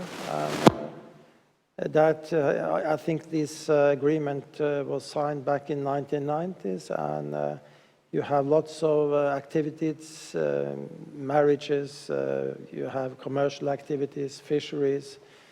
So in a way, Norway and Russia up north are very involved. And one challenge is that I think people have another view upon Russians up in Finnmark than perhaps in Oslo. We will find this center-remote balance in many ways in society, but in terms of Russia and views upon Russia, I think it's quite clear in Norway and has been. And cooperation with Russia has been close even before the Second World War. The Russians, they left Norway after the Second World War. So I think that's a challenge, and I think also it is a challenge to, in what way shall we communicate it? But it has changed now quite a lot since the Russian invasion of Ukraine. So, is there talk about changing the system on the Finnmark border? The agreement is still there, but I think the invasion have influence on Norwegians' attitude towards Russians up north. I think that has been a change after what happened after the invasion of Ukraine. Obviously, the situation in Norway is different because you are already a member of NATO, whereas Finland and Sweden at this moment are not. So, Charlotte von Essen, how has the situation, how has the threat assessment towards Russia changed recently? Well, as I said, that due to the Russian invasion of Ukraine, the security situation in Europe has changed considerably, and this affects Sweden's security as well, and will do so for many years to come. We find the situation, I mean, it's just rapid changes, and it's difficult to assess. We at Swedish Security Service are monitoring this situation carefully, and we have noted that Russia prepared to go as far as to use military force and war to make other European countries act as they want them to. And that is something Sweden has to take into account. We have already drawn attention to the fact that the issue of possible Swedish NATO membership becomes a key issue. If it becomes a key issue in Sweden, this could lead to a reaction from Russia. That's something we have said for a long time now. And as for Sweden, Swedish action when it comes to the issue of Swedish NATO membership, this is an important and sensitive issue for Russia, as we know. We assess that Russia may think that they now have a limited time frame to influence Swedish decision on whether to join NATO.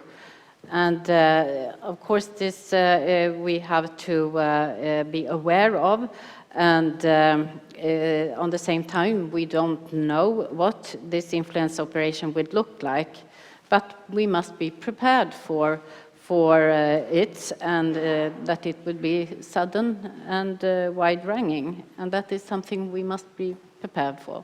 And the time is now, because just by reading the newspapers, we know that it could, the application could happen any day or any week. So has it been a surprise that there hasn't been more pressure already from Russia? Well, we are, as I said, monitoring the situation all the time, but right now we can't see any activities that directly affect Swedish security. Okay. Antti Peltteri, almost exactly a month ago you said, and I quote, "The entire Finnish society has to prepare for different actions by Russia aiming to influence Finnish decision-making." How prepared are we? Well, of course, we cannot become complacent, but in general, I think we are quite well prepared, because we have had this approach of taking security seriously, luckily also national security in the latter years. Similar to what Charlotte said, the situation in Finland in terms of Russian influence in operations is still calm, but we have to remain vigilant. Do you think it's calm before the storm? That's one possibility, hopefully not the case. But have you been surprised? I mean, just because there's, your comments and obviously the comments of leading politicians have been preparing us for hybrid threats and cyber threats, but still very little. Well, look at what has happened in Europe, EU countries since the Crimean, since the start of the war in Ukraine 2014. Russia has been willing to use intelligence operations in a very aggressive manner, bombing ammunition depots in Czech Republic and similar attacks in Bulgaria, the action on Skripal in the United Kingdom, and similar actions. So Russia has shown a willingness to do very, very aggressive acts also in the European soil in peacetime, so to say. This is not, we don't estimate this to be likely in Finland at the moment, but at the same time we have to be prepared. How is this situation shown in the work that your agencies do? How has your work changed? Well, if I can start, I think us being here together is a show that there's a very close connection, close cooperation and I think I've been in this position for 11 years now, and the European intelligence cooperation has deepened a lot during this time, mainly because of terrorism, but also and now the invasion of Russia also has intensified this even more. And I think for all countries, from the US to the smallest European country, this international cooperation also in intelligence is crucial. Charlotte? Yeah, I agree. It is very important that we, and we do really have intensified our cooperation between us and other international cooperation, but also in Sweden, of course, we have intensified our national cooperation, and that is essential, I think. We have also intensified our efforts to reduce the scope of action of hostile states and strengthen the resilience of critical assets. Yes. Well, one very important thing is the mental preparedness of people, of the layman. So what can you as agencies do? Because that's maybe the most important frontier then, that doesn't break when things happen. Antti. Well, I think we are in a similar situation that we communicate, we are quite transparent as security services and intelligence services. We publish yearbooks, and I think we all appear in the media. I think it's quite important in a such situation when security, national security is such a complex issue, it's dependent on many different parties and parts of the society. So I think that is important, this kind of strategic communication to build the resilience and maintain. Please. Yeah, I think in the longer term, it is perhaps the most important question because we love our democracies and we want to protect them. And in a way, we are protecting our values, but finding the balance between needs of security and freedom of speech. I think this is the tough balance to make, and the political balance is also quite difficult. So, because we have lots of illegal activities in the society. They are making severe crimes against national security, but I think most of the damaging activities from hostile states is legal activities which we do not want to have. And I think this will be the most challenging question in the time to come. We have freedom of research. We exchange PhD candidates with China and Russia. What do they do when they are in their laboratories in Norway?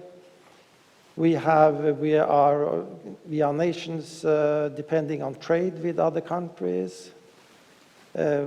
We are supplying Europe with oil and gas now. It has become more and more important.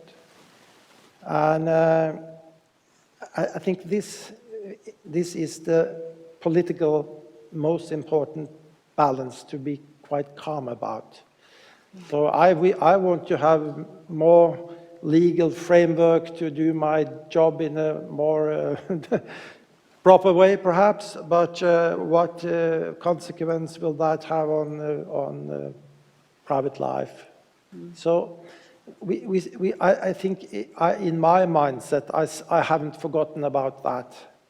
And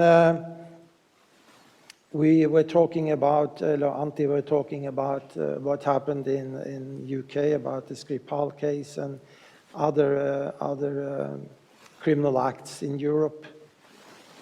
That's a cooperation between state actor and criminals. And we can't forget about the terror situation. Just a few months ago, we focused on Syria and what was going on there. Now we have forgotten about it, but it is still there.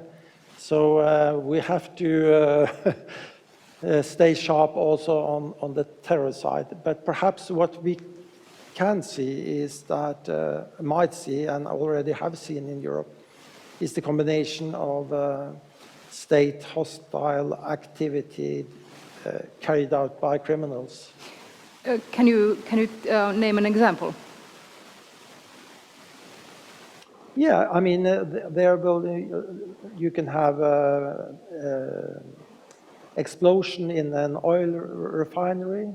you can't investigate in a proper way, you don't know who are doing it. But if the actors comes from abroad, and they leave and they go back, and we will never be able to prosecute them. So it's a well-known way of making or disturbing the balance in a society. That's what's happened with cyber attacks. Who are there? We can do an attribution, say that this hostile activity are carried out on Chinese soil. But so what? What is going on in some societies is that the state, the private sector, every individual are a whole. You are, as citizen of that state, obliged to support your national security service. That's quite different from the values we like to have. Yes, I wrote down in the press conference, you said that the challenge we have as democracies is that we play with democratic rules and hostile states don't. Yeah, that's another way to say it. And you said it. You said it very well. I said it. Good way to say it, I think. Fantastic way to say it. But how hard is it to have to play and to actually have to play because those are the exact values that we're trying to defend here, but then the other players play with different rules?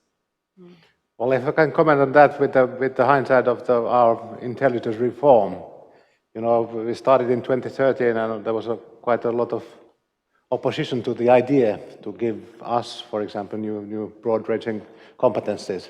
But I think that's a positive thing about democracies like ours, that after a thorough debate, then the understanding grew that actually we need them, and I think we, in all our countries, we have found a balance between the security and privacy, and they have to be in balance. And I have to say that I'm quite satisfied as director of SUPO now with the legal powers we have. Of course, we have to exercise them legally and under strong legal scrutiny, but it can be done. I agree that this is difficult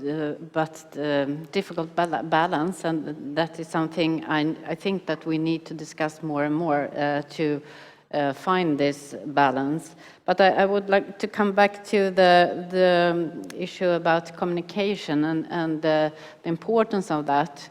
I think that we do have an important role to play as a security service to create awareness and prepare for different situations. But it's also about gaining trust. If you don't have trust for the security service, we have a problem, and we need to find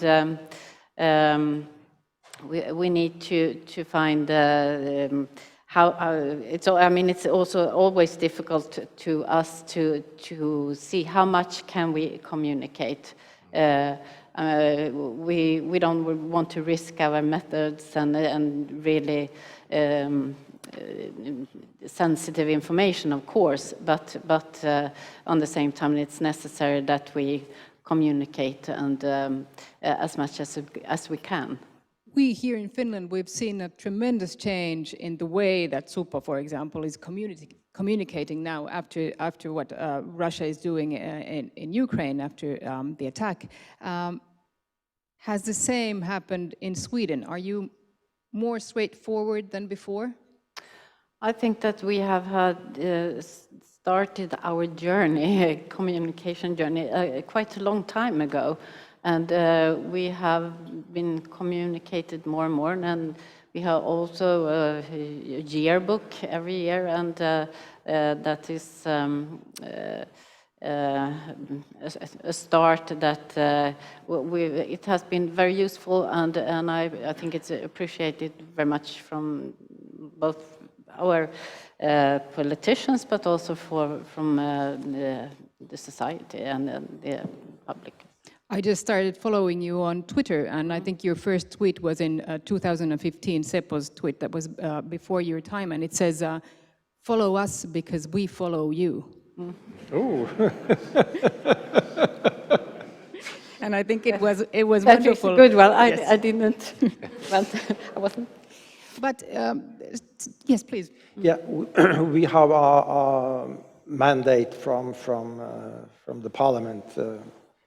We have to stick to the legal framework we have, and we have our oversight committees following up if we are doing bad things, not bad things, but we perhaps cross the line now and then. But I think perhaps we should be a bit more offensive taking part in the public debate about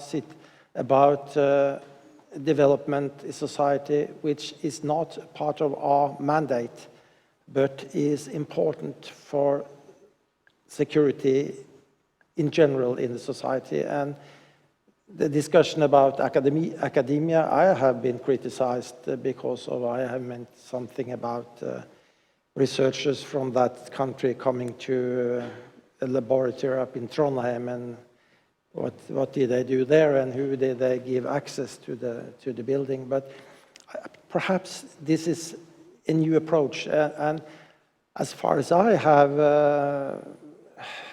understood our politicians in Norway, I think they want us to be a bit more active part in this debate.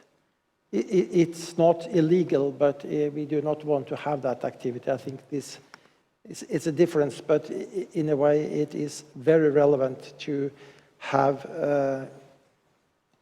I would say, good communication about the threat situation, not only about what is illegal. Antti, I'd love you to comment on the change of rhetoric that we've heard, because before we didn't hear you say that Russia is a clear threat. And now we hear you say it time after time. Of course, I think this is, as I mentioned, I agree what Charlotte said. In our position as a service, inter-service, we have to be quite careful what we communicate, because there are many things we cannot communicate, don't want to communicate.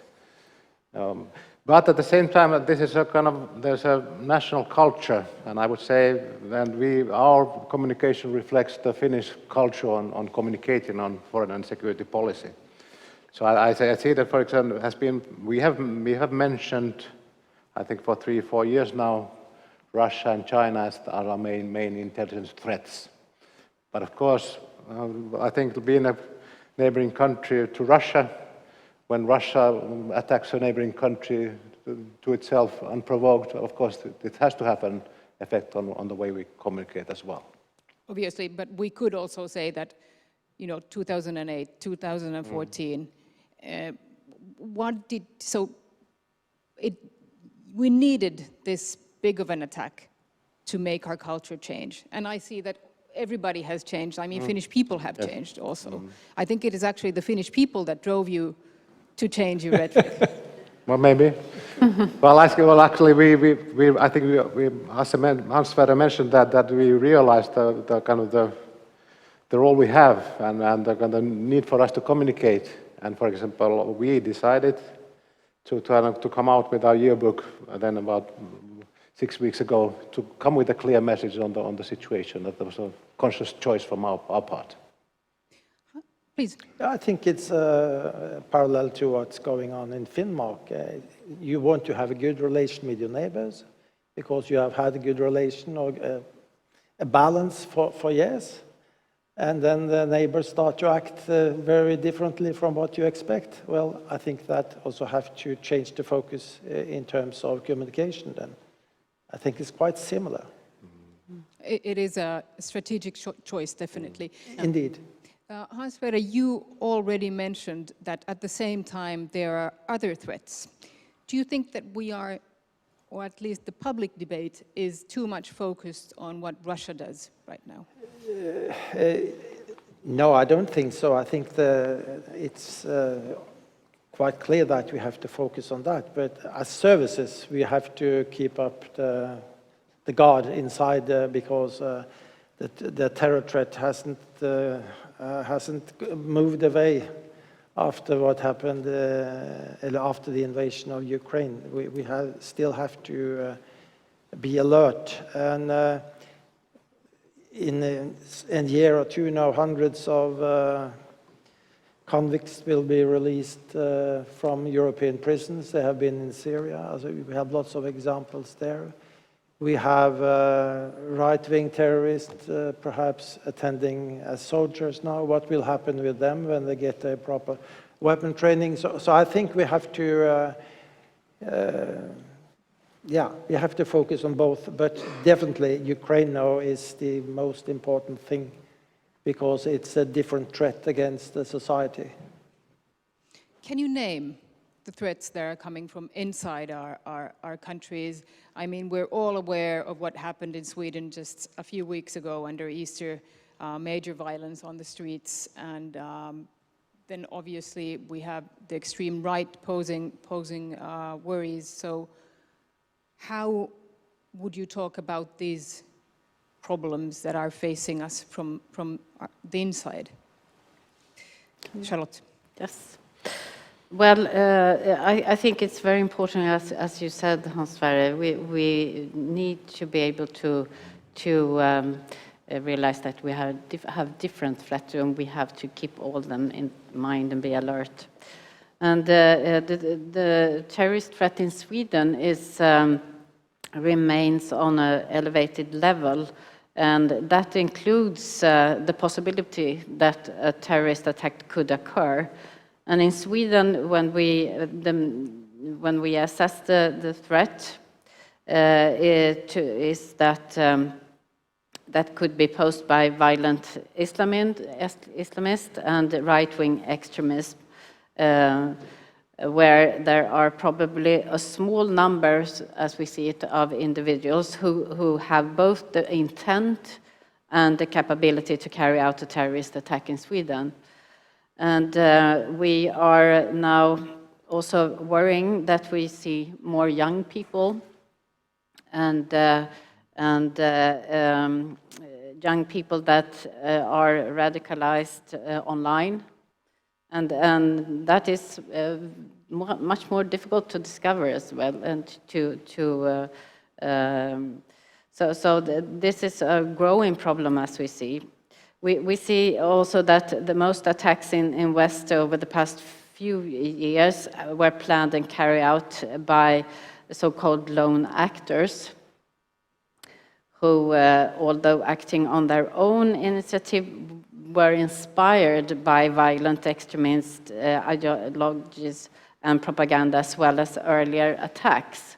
And that is important that they just, and that, as I say, young people we can see that they really are inspired by earlier attacks and meet and are radicalized online. Do we have the same phenomenon? Yes, I agree that actually the situation in terms of national security is complicated and will probably remain that. We are in a similar situation in terms of terrorism, and that has been a change for Finland during the last 10 years. You know, it's kind of in a way, 2011, when I started at the service, we actually were part of a book project in Finland. It was called Articles on History of Terrorism in Finland, and the main thrust of the book was that Finland had been spared of international terrorism for 100 years, all through our independence. But then we have faced that, and we are similarly facing a growing threat from right-wing extremism. But I want to reiterate what Hans-Sverre said about, for example, the research activity and the effects of digitalization on national security. And this will become more and more complicated, and then we'll have very difficult, thorny issues that we will be facing. Because we are open societies, we want to respect academic freedom, and there's, of course, the universities want to kind of continue the academic exchange, but we have to find a way to weed out kind of negative effects to national security. That is a similar work we are trying to do here. And actually, there's growing understanding to that also in the universities, that they realize that they have to take this into account as well. I actually have a quote by Charlotte von Essen. It's from when you were publishing your yearbook, and it's about the same that you were saying right now. Digital platforms facilitate participation by underage individuals in violent extremism. An increasing number of young individuals are attracted primarily by online-based right-wing extremism. The number of minors having both the intent and the capability to engage in terrorist-related crime is increasing. And this is obviously a terrible thing to think about. And when we think about your capabilities acting online, and this obviously is a question on different cyber threats too, what is your capability to combat this? Well, talking about that is perhaps not what we will do, but I think 20 years ago you had right-wing extremists in Norway called Boots Boys. They walked in the street and we could see who they were because we could have a camera. And it's not difficult to identify them. Today you won't find them there. They are on the internet. We have criminal investigation and cases where teenagers has been radicalized in their room behind the screen. The challenge we have, and is only an example I will give in terms of legal framework, we do not have a proper legislation giving us the authority to collect all the information from open sources on the internet, because we need that. I think we do a good job today, but if we shall find the needle in the haystack, we need to collect this information and process it to find it, because that's, I think, every service nightmare is not to find that needle. And we have had a few very bad experiences in Norway from Behring Breivik and the terror attack in Bærum some years ago with Manshaus, right-wing extremists, both of them. And perhaps we could have done something more, but that's the nightmare. Do we do enough? Do we find the right individuals? Are we able to find them, to identify them? I think that's the nightmare for all of us. Do you have enough resources to combat all these threats? Never. Never. I know that's the preferred answer. But of course, I think in our societies we have to count on the cooperation. And you know, for cyber threats, there's not a silver bullet, and no single authority can do that. How are you working on your cooperation, and what will change if Sweden and Finland become NATO members when it comes to sharing information? I don't think it will change a lot, because NATO is a defense organization. And we, of course, also have intelligence services. Yeah, Antti, you also have your mission abroad. But I think the situation today is that we are well integrated into each other's activity. We exchange information. And I think our services, we cooperate as we do in general in Nordic countries. So I think it won't be much of a change. Are you looking forward to enhancing the cooperation, or is it on a good level right now? Well, if Finland and Sweden join the NATO, there will be an added dimension, but it won't be a revolutionary change. Okay. I also the cooperation is very important. And if I go back to your question about do we have all the resources? Yes. And I want to underline what Hans Sverre said about legislation. It is crucial for us to have be able to handle the information in a better way than we can do today. We need to be able to use machine learning and artificial intelligence in another way than we can do today. And I think that we need to, as you said before, be able to explain our needs to be so that the balance between security and privacy can be made. And we need to help our legislation, policymakers, and to understand that. Veli-Pekka Kivimäki said something really interesting in the first panel. He was talking about the big shift that we've seen recently, especially the United States declassifying information at a rapid pace. We talked about this a bit when we were talking about the new line of communication that you have, but they were making information on Russian military public, and Veli-Pekka was saying that there needs to be a good balance to be found there. But what are your thoughts about this phenomena? Were you surprised when you first saw what was happening? Well, I think it was unprecedented the way that actually they were sharing intelligence in such a manner. And as we were talking, it did not deter the Russian attack, but I think made the countermeasures much more effective. Of course, we were talking earlier that we have to be very careful on what we share, because we don't want to endanger our operations or international cooperation. So that will remain a cornerstone of our work. Other comments on reactions? About what information? Yes.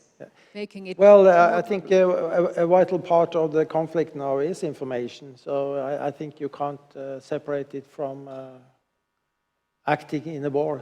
It is a part of it.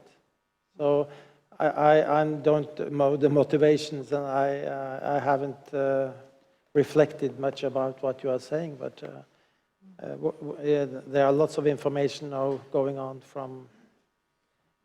concerning the war. And all over, because information is a weapon.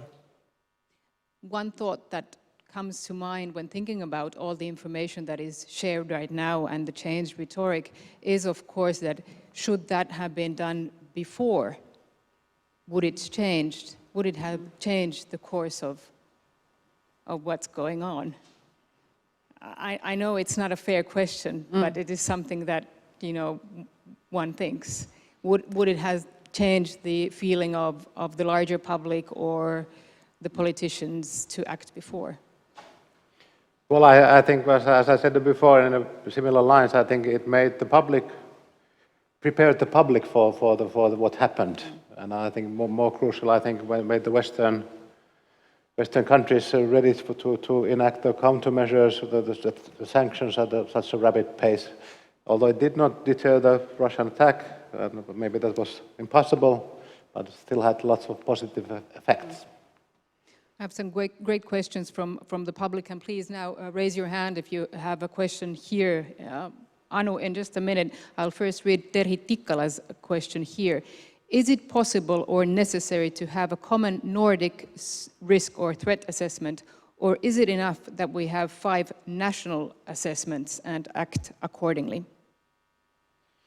Well, I think we need both. Without going into details, I think there's something along those lines that we're doing. As I mentioned, we have very close cooperation, and those kind of exchanging information on the threat pictures is a crucial part of our cooperation. I think, we would have been able to make a common Nordic one, but I think this far, I think our national approach is the most relevant because in some areas we are very similar. We are talking about the same nations, we are talking about the same terror threats, but there are quite a few differences between the countries. If you have a Russian border, it is different from a country not having a Russian border. You have oil, gas. So I think in such a threat assessment, you need some separate national parts. But I think it's important, as we do, to share our assessment, and that is a way to be able to reflect on things if you haven't seen it by yourself. So I think it's important. First, a question to Anu, and then just pass the microphone behind you, please. Thank you very much. My name is Anu Korpi. I come from the Ministry for Foreign Affairs of Finland, from the unit for Nordic Europe, or Northern Europe, and I work with Estonia, Latvia and Lithuania, as well as the Nordic Baltic cooperation. And thank you for the very interesting discussion, and it's good to see that there's very close cooperation between the Nordic countries in your field. I would be interested in hearing how close is the cooperation between the security services with the Baltic countries, and has it perhaps intensified now after the Russian attack to Ukraine? Thank you.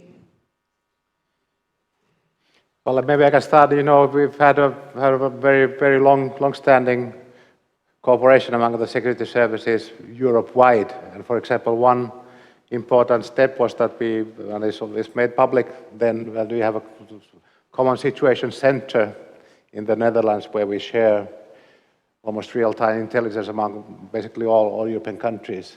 And the Baltic countries and the Nordic countries, we are very close, and there's excellent cooperation presently. And of course, the situation will further intensify that. Nothing to add. Please. My name is René Nyberg. I'm a former Finnish ambassador to Moscow and Berlin. My question to Mr. Sjövold about northern Norway, Finnmark, the eastern part of Finnmark, and maybe a word about Svalbard also. There's always been a Russian diplomatic presence, there's always been a Russian local presence, but there's always been also a information which is directed to the population, reminding of how eastern Finnmark was liberated, but now reminding of the terrible thing that there's a radar station looking directly down to the Murmansk coast. How intensive is this, and has this changed? And is this a worry of yours? And say a word about Svalbard. I mean, there's the Russian presence, which is. I've been to Svalbard, and I was there when both Pyramid and the other one were functioning. Now it's only one well, not that interesting mining operation, but there's a Russian presence and all kinds of moves back and forth. Yeah. Well, I think, if you want me to answer it, no, wait. Yes, please. Yeah. Svalbard is a bit complicated, Mr. Ambassador, but on Svalbard, I, as far as I know, the cooperation between Russia and Norway up till now has been quite good. You have, as you know, the discussion about the Svalbard Treaty, but we look upon Svalbard as a Norwegian soil, but with some obligations there. There has been some sanctions now on Svalbard on tourist activities, both from Russian actors. But well, I can't give a 100% diagnosis, but I think it's functioning quite well on Svalbard now. But I think telling the story about the withdrawal after the Second World War, I think perhaps we could have done a bit more of that, because I don't think it was only mercy from the Russians withdrawing back to their own soil. There has been some other theories about why they left. Perhaps I think one author has written about the communist support within the Norwegian population after the Second World War, and perhaps that would be an explanation why they thought the cooperation should go on, and there was no use of being in northern Norway. I don't know. I read about it, but I think the region of Russia up north and the region of Finnmark up north, they have cooperated well for many, many years. And as I said in an interview, or perhaps earlier today, long before the Second World War. So it is a special situation up there, and hopefully I think we can develop or maintain developing a good relation in the years to come, but I do not know, because it has changed now due to the war. It was not a very specific answer, but perhaps what you can get from me. So, but it is reading the history about what happened during the Second World War is very interesting, because the Russians came and the Germans left. That's history. That's a fact. And I know that the Russians, they have focused a lot on war memorials. They have their sites where they visit in Norway, and they are very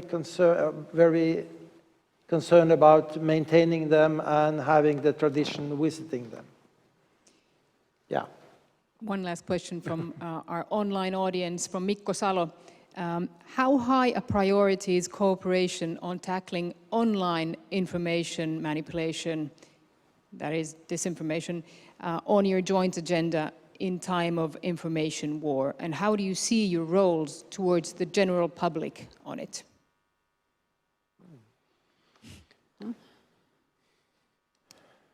Well, maybe I can start. I think this is I don't think we are the actors in a very concrete way. I think we are more kind of strategic way and trying to understand and also analyze and report to, for example, the political masters, this kind of phenomena. But then, if they are part that this kind of information can be and probably will be a part of the open free speech in the future as well. So then, when it's criminal, then there are. Can be you with the investigative powers or the other police authorities. I don't think I have much to add. No. Somebody else needs to do that work, but you will inform the politicians on what's going on. Well, it will have implications on national security. Well, we are an integrated service with investigation and prosecution, and I think what is good in Norway, good way of organizing our service is that we have departments in every police district, but not in Oslo, because the national unit is located in Oslo. But we have, in Norway, I would say we have many boots on the ground, and especially when we focus on the intelligent threat, I think it's important to be out there. Thank you very much, and good luck with your very important work. I will give the last word to Mika Aaltola. Oh, we have the ambassador of Ukraine here. You wanted to say something. Please pass the microphone to the ambassador.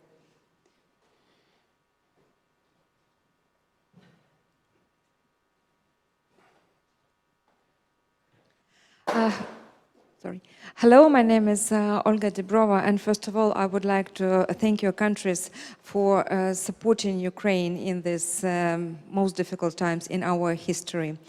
And I would like to suggest intensifying cooperation with intelligence services of Ukraine, because we are the ones who really exhausted efforts trying to get into Russian hearts and minds to get them back, to some kind of normality. We engaged at governmental level. Our president addressed numerously to Russian citizens in Russian, trying to explain what's going on and making different calls on them. We engaged at personal level, addressing our relatives in Russia. We addressed at the battlefields with the Russian military. We addressed at just fields by our farmers who try to, also make their explanations to the Russians.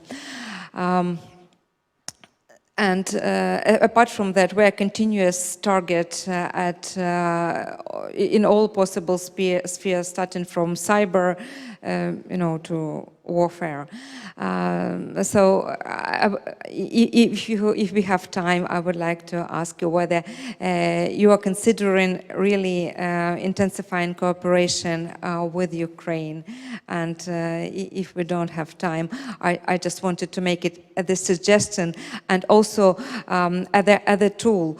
Many embassies have already started to return to the capital of Ukraine, Kyiv, and I think it would be good if you suggest your foreign ministers to return to Kyiv as soon as possible, because there's a lot of information that can be shared there and can be seen on the ground. Thank you. Thank you for your comment and question. I think this will be left for you to think about, and we will leave now the last word for Mika. Thank you so much, and you are excused. Thank you.